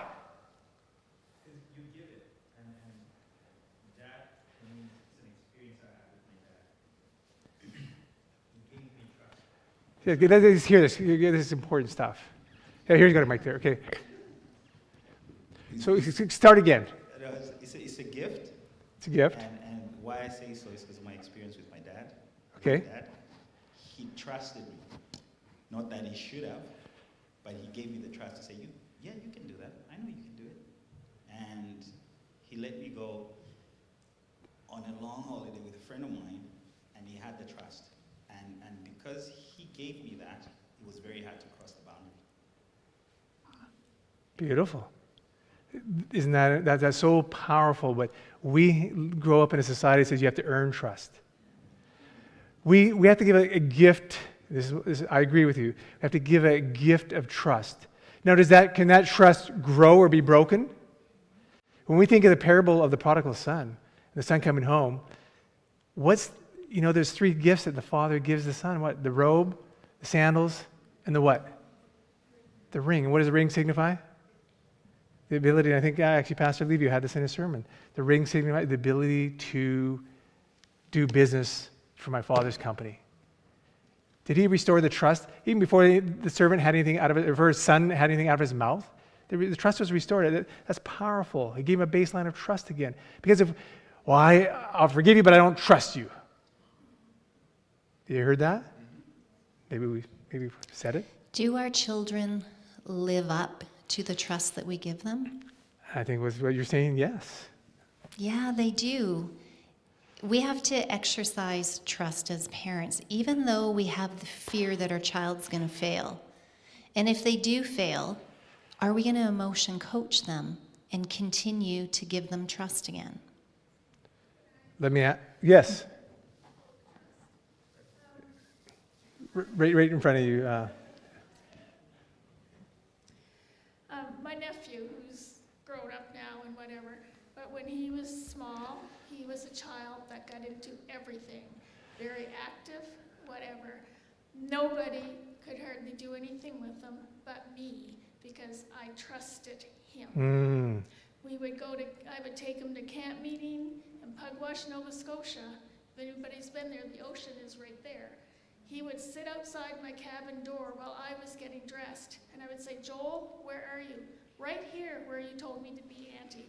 And he stayed there because he knew I trusted him. So trust is a big thing. If a child knows it, they will listen. If they don't, if you don't trust them, they know you don't trust them. Mm-hmm. And when we don't exercise the gift of trust with our children, it makes them feel like they're not good enough and they can't do anything right. So I might as well just do this anyways. May as well just continue on down the path because mom and dad are never going to trust me, so why even try? So a lot of kids give up with conforming to the parental agenda of behavior. So they just do what they want when they get into their teens, and they start to withdraw and distance. And they never talk about the issue that caused the broken trust. And that's what we're talking about, dealing with these hard conversations, working through difficult emotions and experiences together to understand and to talk about it, and how to, again, give that gift of trust back at the end of it. You know what, son? I know you messed up this time, but you know what? I'm restoring trust. I trust you again. Versus, maybe over the next year, I'll trust you again, and you can, we give a time period, maybe over a year, or 6 months, or whatever that time limit is. Rather, you know what? I trust you, son. Here's the keys to the car again. Yeah. When you make a mistake, do you want to save face? Do you think your kids want the same? Yeah. Yeah, they do. So save their face. Just give them that opportunity and validate, that I can see that this was a difficult time and you made the mistake, but that's how you learn, child, right? You're telling them this is how you learn, by making mistakes. And I know it's going to be a learning experience for you, and you're going to do so much better next time. So don't worry. I'm here. I'm beside you to walk with you. That's what I tell our kids. Your mother learned by making mistakes.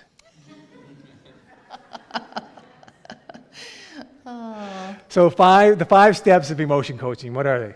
We'll do them quickly. So the first one is be aware of your child's emotion. The second step is recognize your child's expression of emotion as an opportunity for connection, teaching, discipline, right? We talked about that, and it was in the sermon, right? That here's the opportunity. So when you see an emotional expression, hey, here's my opportunity to connect, train, discipline. Boom. Help your child verbally label their emotions so they become self-aware.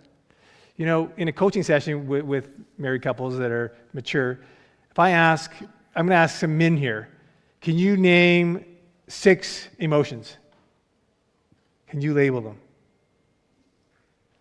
Tell me how you feel right now. Is it hard?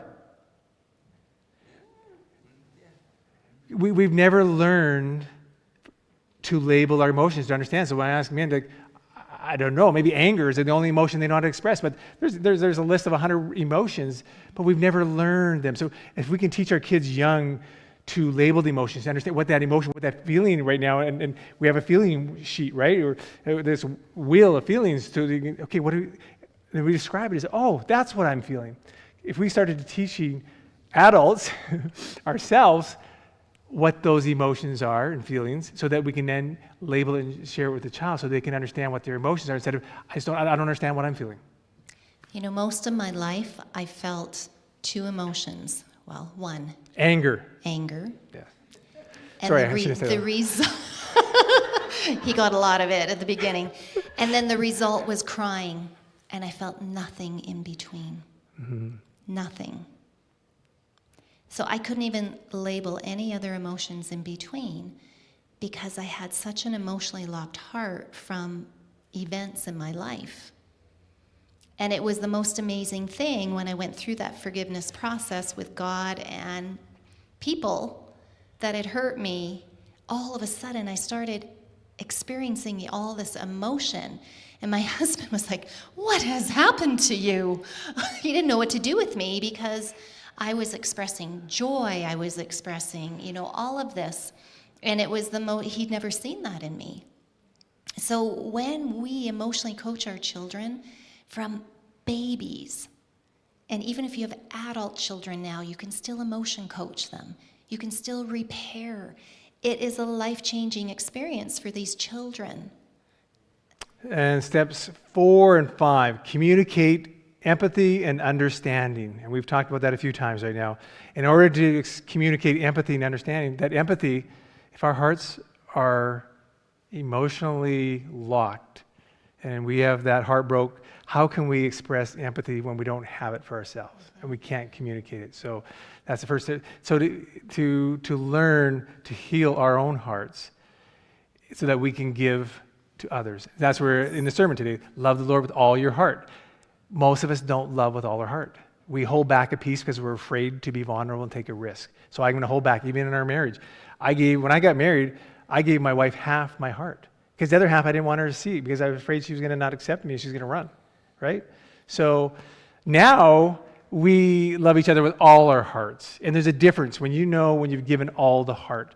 And when we were repairing our relationship in our marriage, one of the things I said, we were halfway there. And my wife said, well, I'm starting to love you, but we're not there yet. So I said, okay, let's wait till you love me with all your heart. And I waited for 1 month, 2 months, 6 months. Finally, she says, honey, I love you with all my heart. Is there a difference? Can you feel the difference between somebody who loves you with all their heart versus half a heart? But most of us are loving with half a heart. And we love our children with a half a heart, and our kids are coming up, raised up with half or no heart. Yeah. Wouldn't it be wonderful if all of our children felt like they were being loved with all of their parents' heart? It'd be amazing. The 5th step is set limits and help your child problem solve. Not problem solve for them like I did. For me, I was that parent. I laid out their clothes on their bed for the next day because I wanted them to learn how to match their clothes. So if I did it. You did it for me too. Yeah, and then they would say, then I stopped putting clothing on their bed. And they're like, Mom, what do I wear? I'm like, pick something out of your closet that matches. When I started to realize how I was parenting, I said, it's okay. I said, I'm here. If you want to ask me if it matches, I'm fine. But you choose it and you start learning. So my kids didn't know how to problem solve. Because I didn't allow it to happen.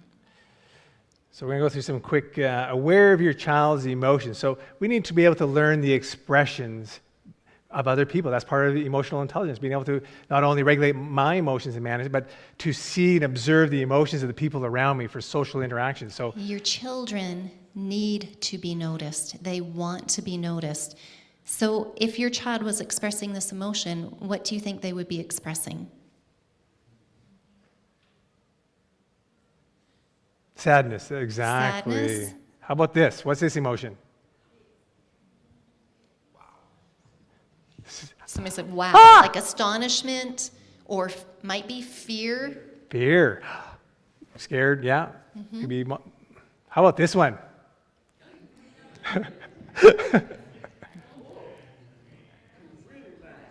Disgust, Disgust. You disgust me. Ooh, that's disgusting. or maybe at the very beginning stages of getting mad. Oh, I love that. You're face, ready actually. to throw a temper tantrum. What about that one? Ready to fight, angry. Ah, angry. That was you when you were. No. I'll tell you a story. And what is this one? Surprise. Yeah, happy surprise. Happy surprise. Content. Happy, content, peaceful. Yes. Oh, frustration. Yeah. That looked like me when I was, yeah.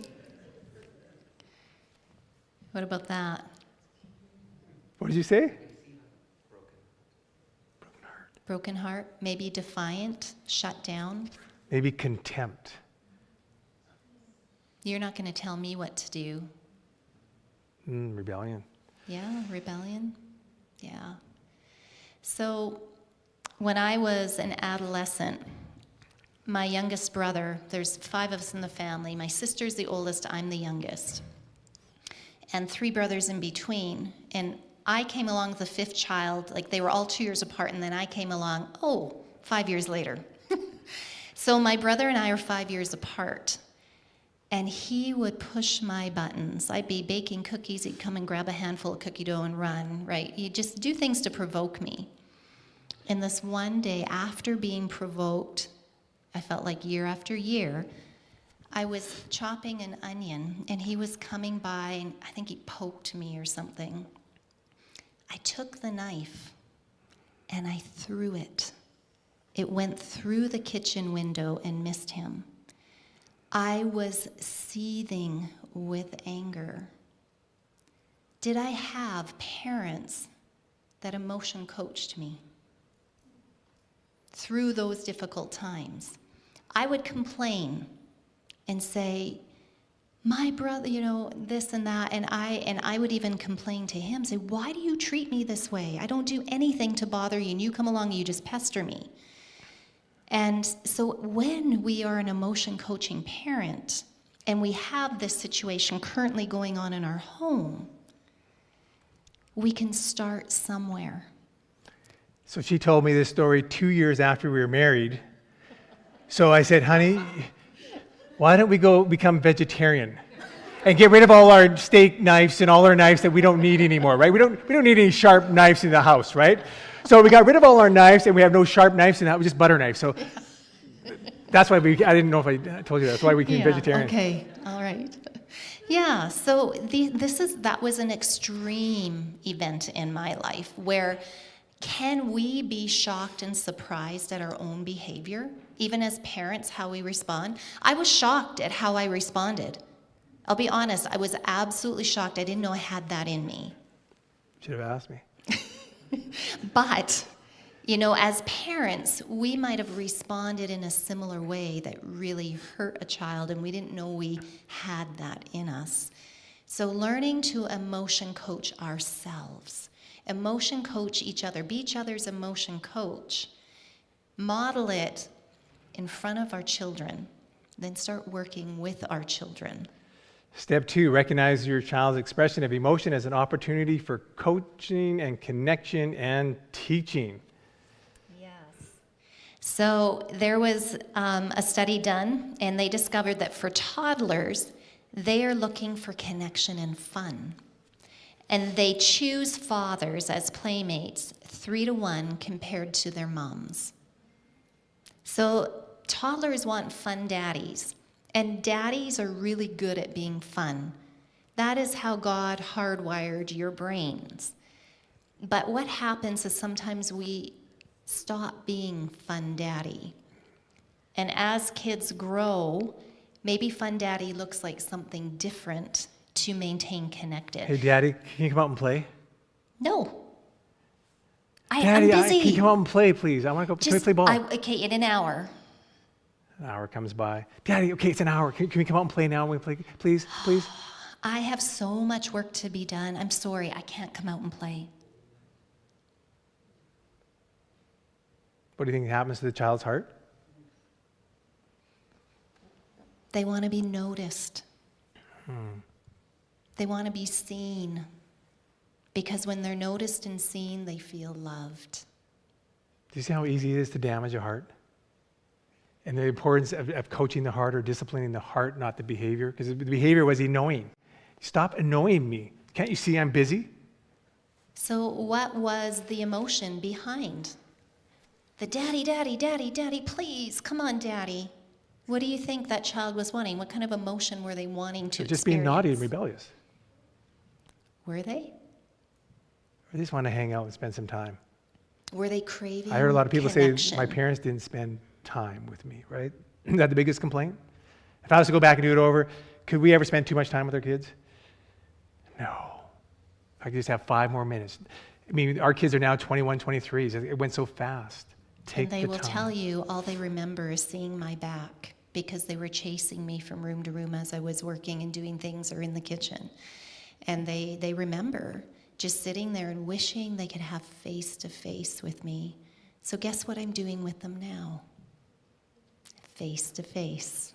I stop what I'm doing and I notice them.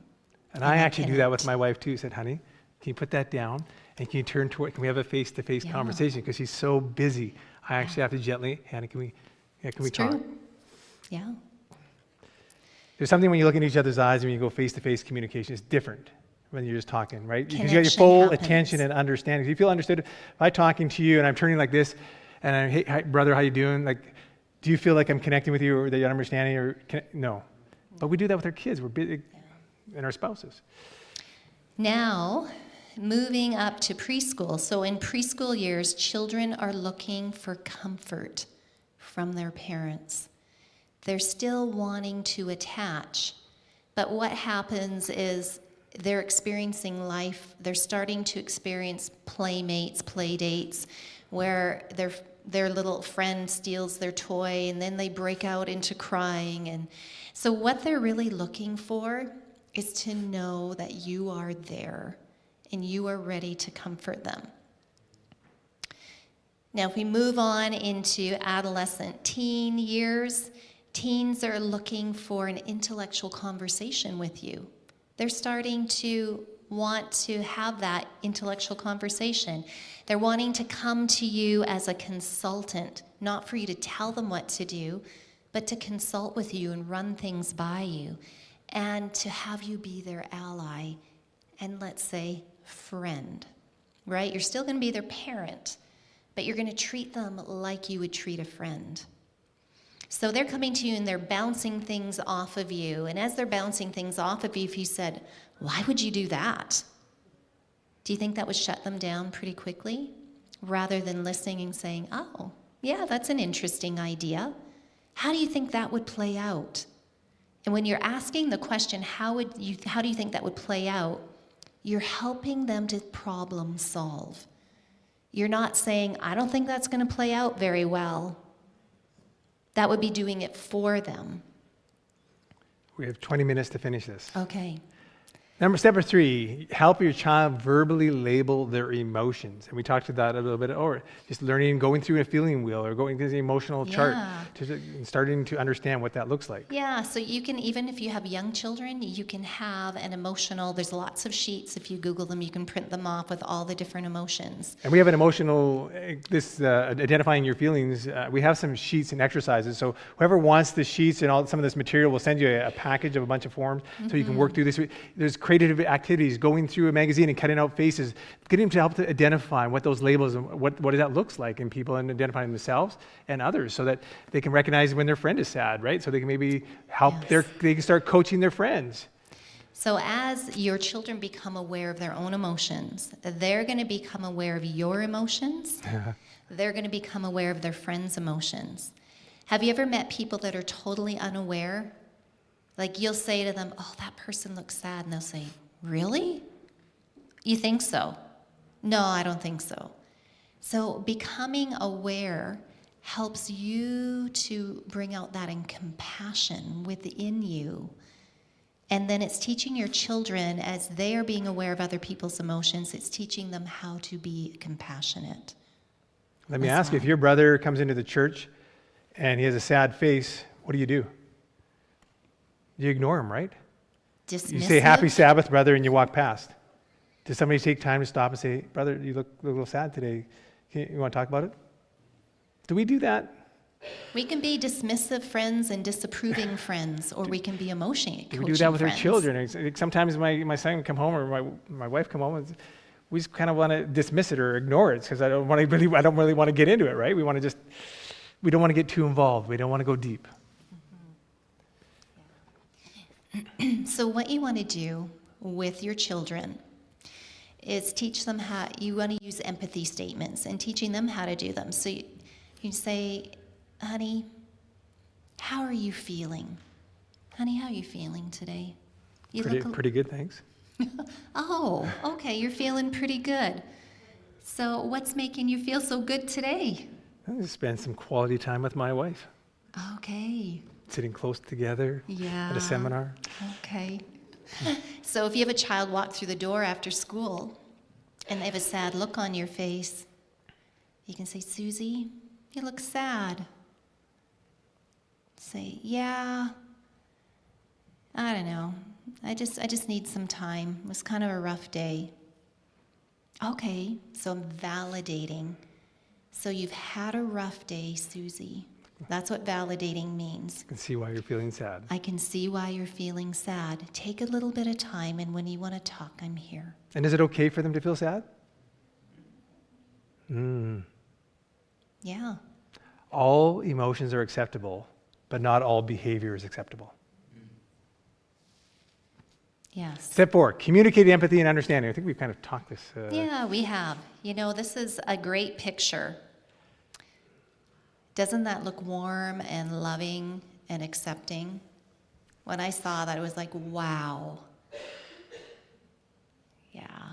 So if you're showing interest in your child, if you show interest in your child is more likely to connect with you. So in preschool and middle school children, your child wants to be known. Sorry, there's an error there. So just know that your child wants to be seen, noticed, and known by you. There's a Dave Carnegie principle that says, don't be interesting, be interested if you want to make a friend. If you want to build a connection, right? Sometimes we try to be interesting so people, oh, he's so interested. No, be interested and about what that person is going through. So your child can be, an example of that, your child can be telling you a story of their day, and you can totally switch the conversation and say, yeah, I had that experience too. And then you go on to tell them your story. Have you ever had that happen? Yeah, so then the focus is that you're not interesting, and I don't want to notice you, and you don't matter. What matters is my story, not yours. So they start to have that feeling, and then they will stop coming when you turn it around and relate your story. So reflect on your relationship with your child or children. Think about your child's or children's age, gender, temperament, and abilities. what do you think your parental agenda is? What do you expect of your child? Remember, sometimes your own upbringing will influence your opinions and behaviors. What do you think your child's agenda is? Those are some good reflection questions for us to ponder and to evaluate. So, what is my parental agenda? What are my expectations for my child? Are they realistic? Are they reasonable? Yeah. Are my expectations, is my parental agenda about their behavior, or is it focused on their heart? And is it attainable? If you do have a behavioral parental agenda, meaning where you're setting limits and boundaries and teaching what those are while coaching from the heart, while you're setting those limits and boundaries, are they attainable? Many of my parental agenda behavioralist ideas were not attainable for my husband or my children. So I now ask, is this attainable for you? Is this something you think it's my desire for you, but is it really what you want? And they may say, if it has to do with chores, right? We'll say, your job is to clean the toilet this week and to, clean the bathroom, period. Don't forget the toilet, right? And I want you to do it this day and this time. What if it doesn't work for your child to do it that day and that time? So understanding and making it work with your child, not just your agenda, but their agenda too. My parental agenda for my son when he got older was to become a mechanical engineer. I did all the research and I thought, this is perfect. We did the temperament testing. This is what you're going to be. And he started to go down that path. And eventually he had to finally tell us, Dad, that's not what I want to do. Okay, we're going to do this. And we wish the next one is like, okay, this is the best. Okay, and we put him into training to learn what his vocation. What he loves to do, and God has gifted him with, is to run heavy equipment. He runs an excavator. He runs a dozer. He runs a grader. He runs a skid. He can run any piece of equipment better than most senior adults. God has gifted him with that. But my agenda was, I'm a business professional. I want him to be like his dad.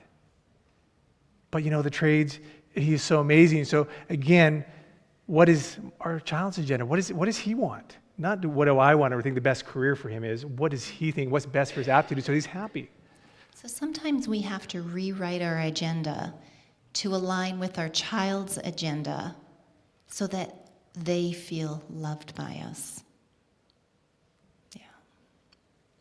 And Step 5. The last step, step 5. Set limits and help your child problem solve.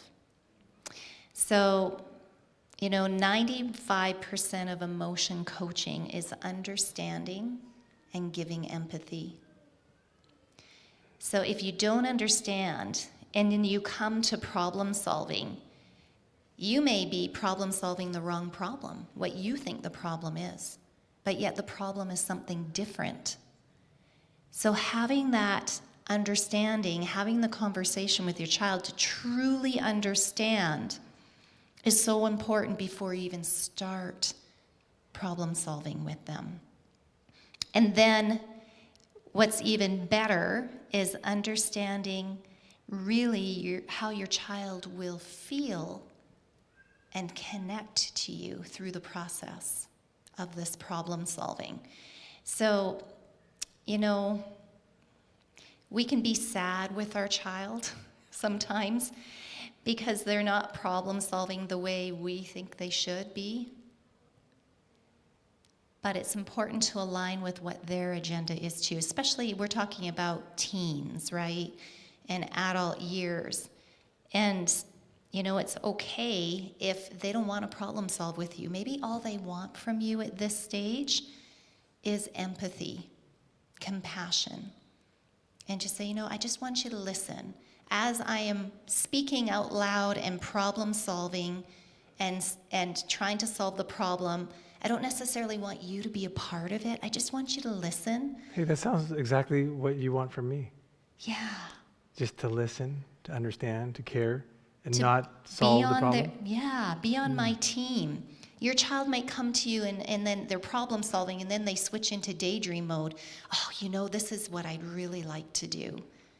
And then they'll go, oh, but it's not realistic. So they're back to problem solving again, right? And so just listening is so important. Now, setting boundaries or, limits. Have you ever had that child that sticks their toe over the line to test the limit? Yeah, I had one of those too. And I'm sure I was too, but I had more of a laissez-faire kind of upbringing where I could do anything at some point, but yet sometimes dismissive. So even though sometimes punishment needs to happen when you're setting those limits, making sure that the punishment is not demeaning. You're not being contemptuous when you're going through that. And often, Gottman discovered in this research that for some children, punishment isn't even needed. Just being dismissive and disapproving is enough to make a child change and to think about it. Now, you don't always want to be that way, but just learning to be that way, but yet emotion coaching in the situation. And that's enough of a consequence for them. And small punishments are usually more effective Yes, than large punishments. they are. Yeah. Sometimes we want to fix with a sledgehammer, we want to fix hit a small nail.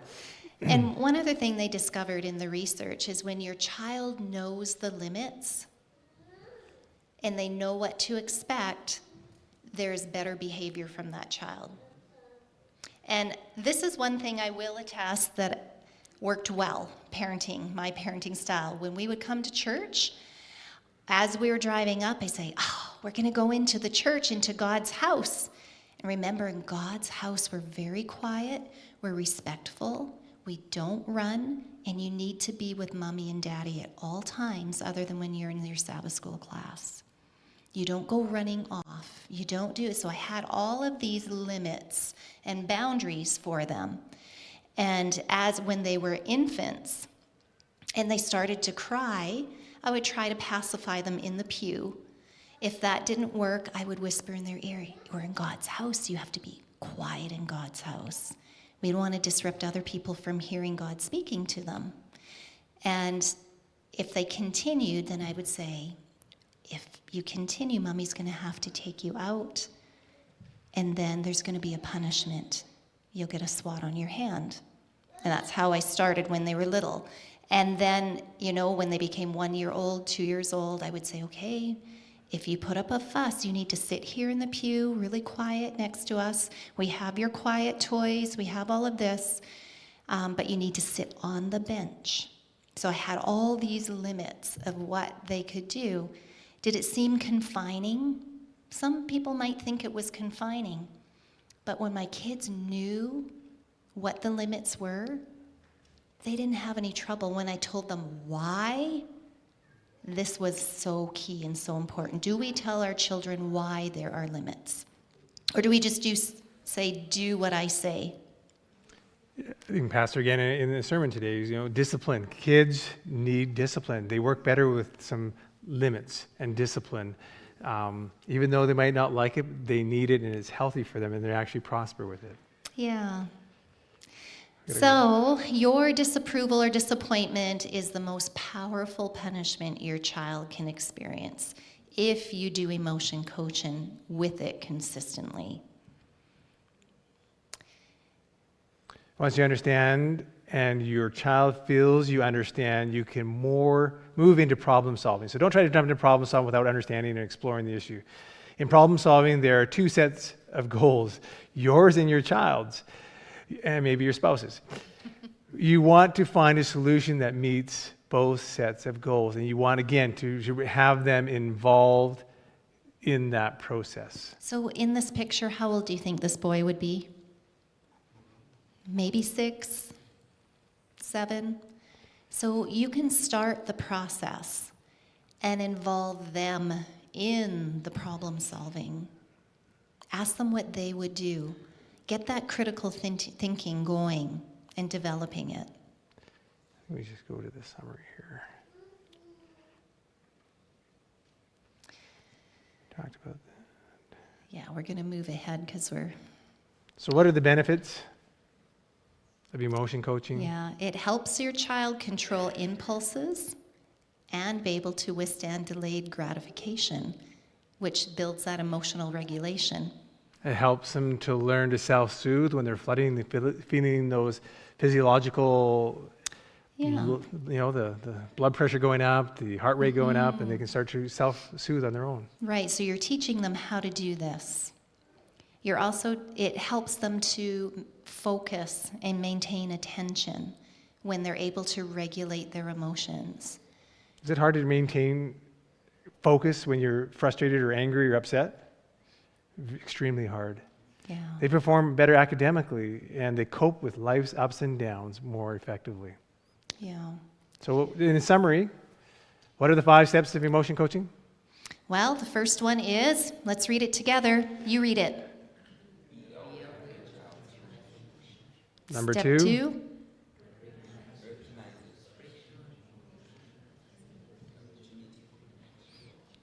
And step 3.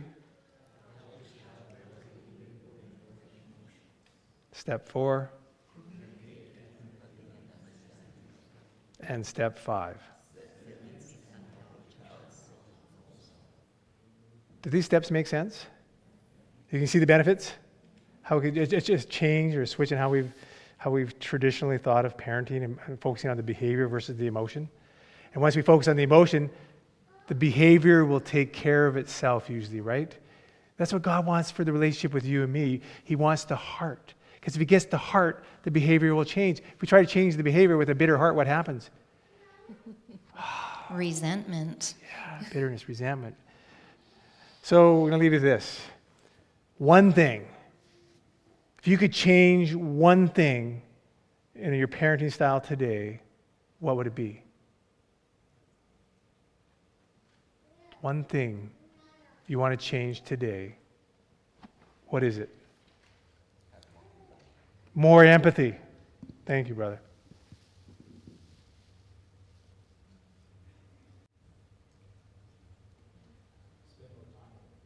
Spend more time. Quality time, that, yes. What else?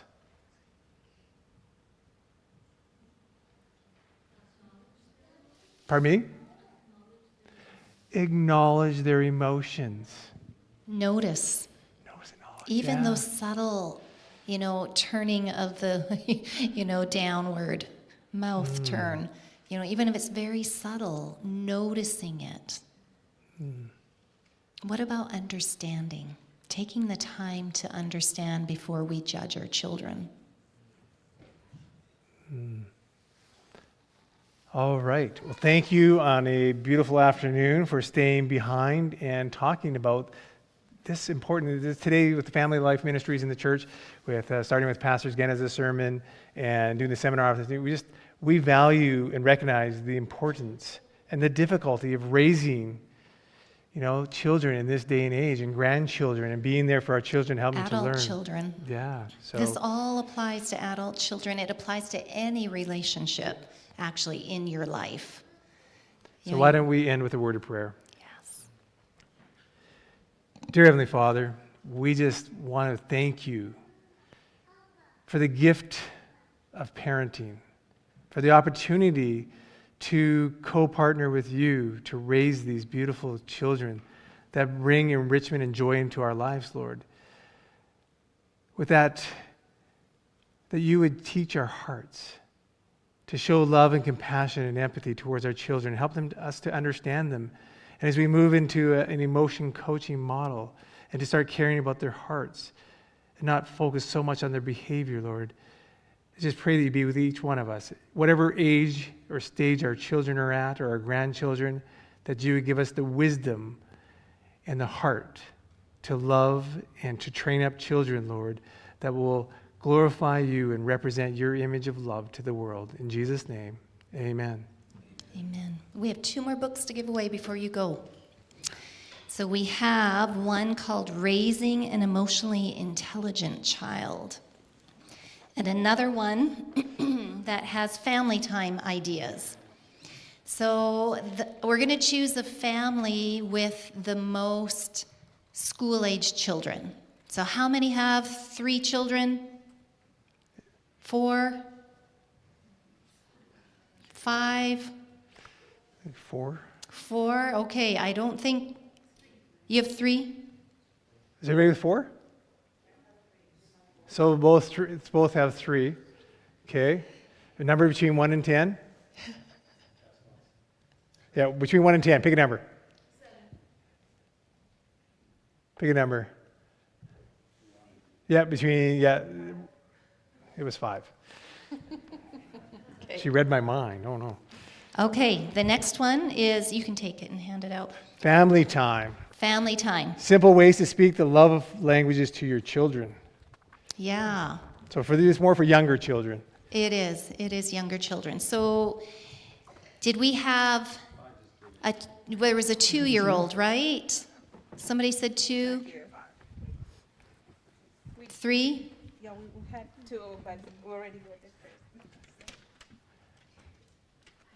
2? Okay. Yeah. So we were looking for the youngest. So I think it would be you 2. Which 2? Which ones? I'm not sure. Yeah.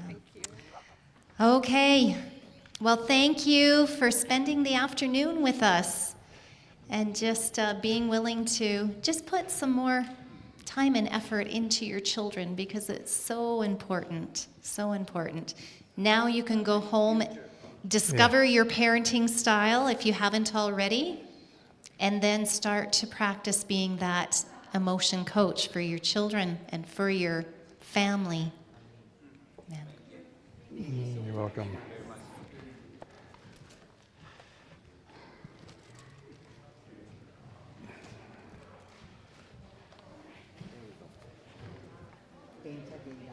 God bless you. Thank you.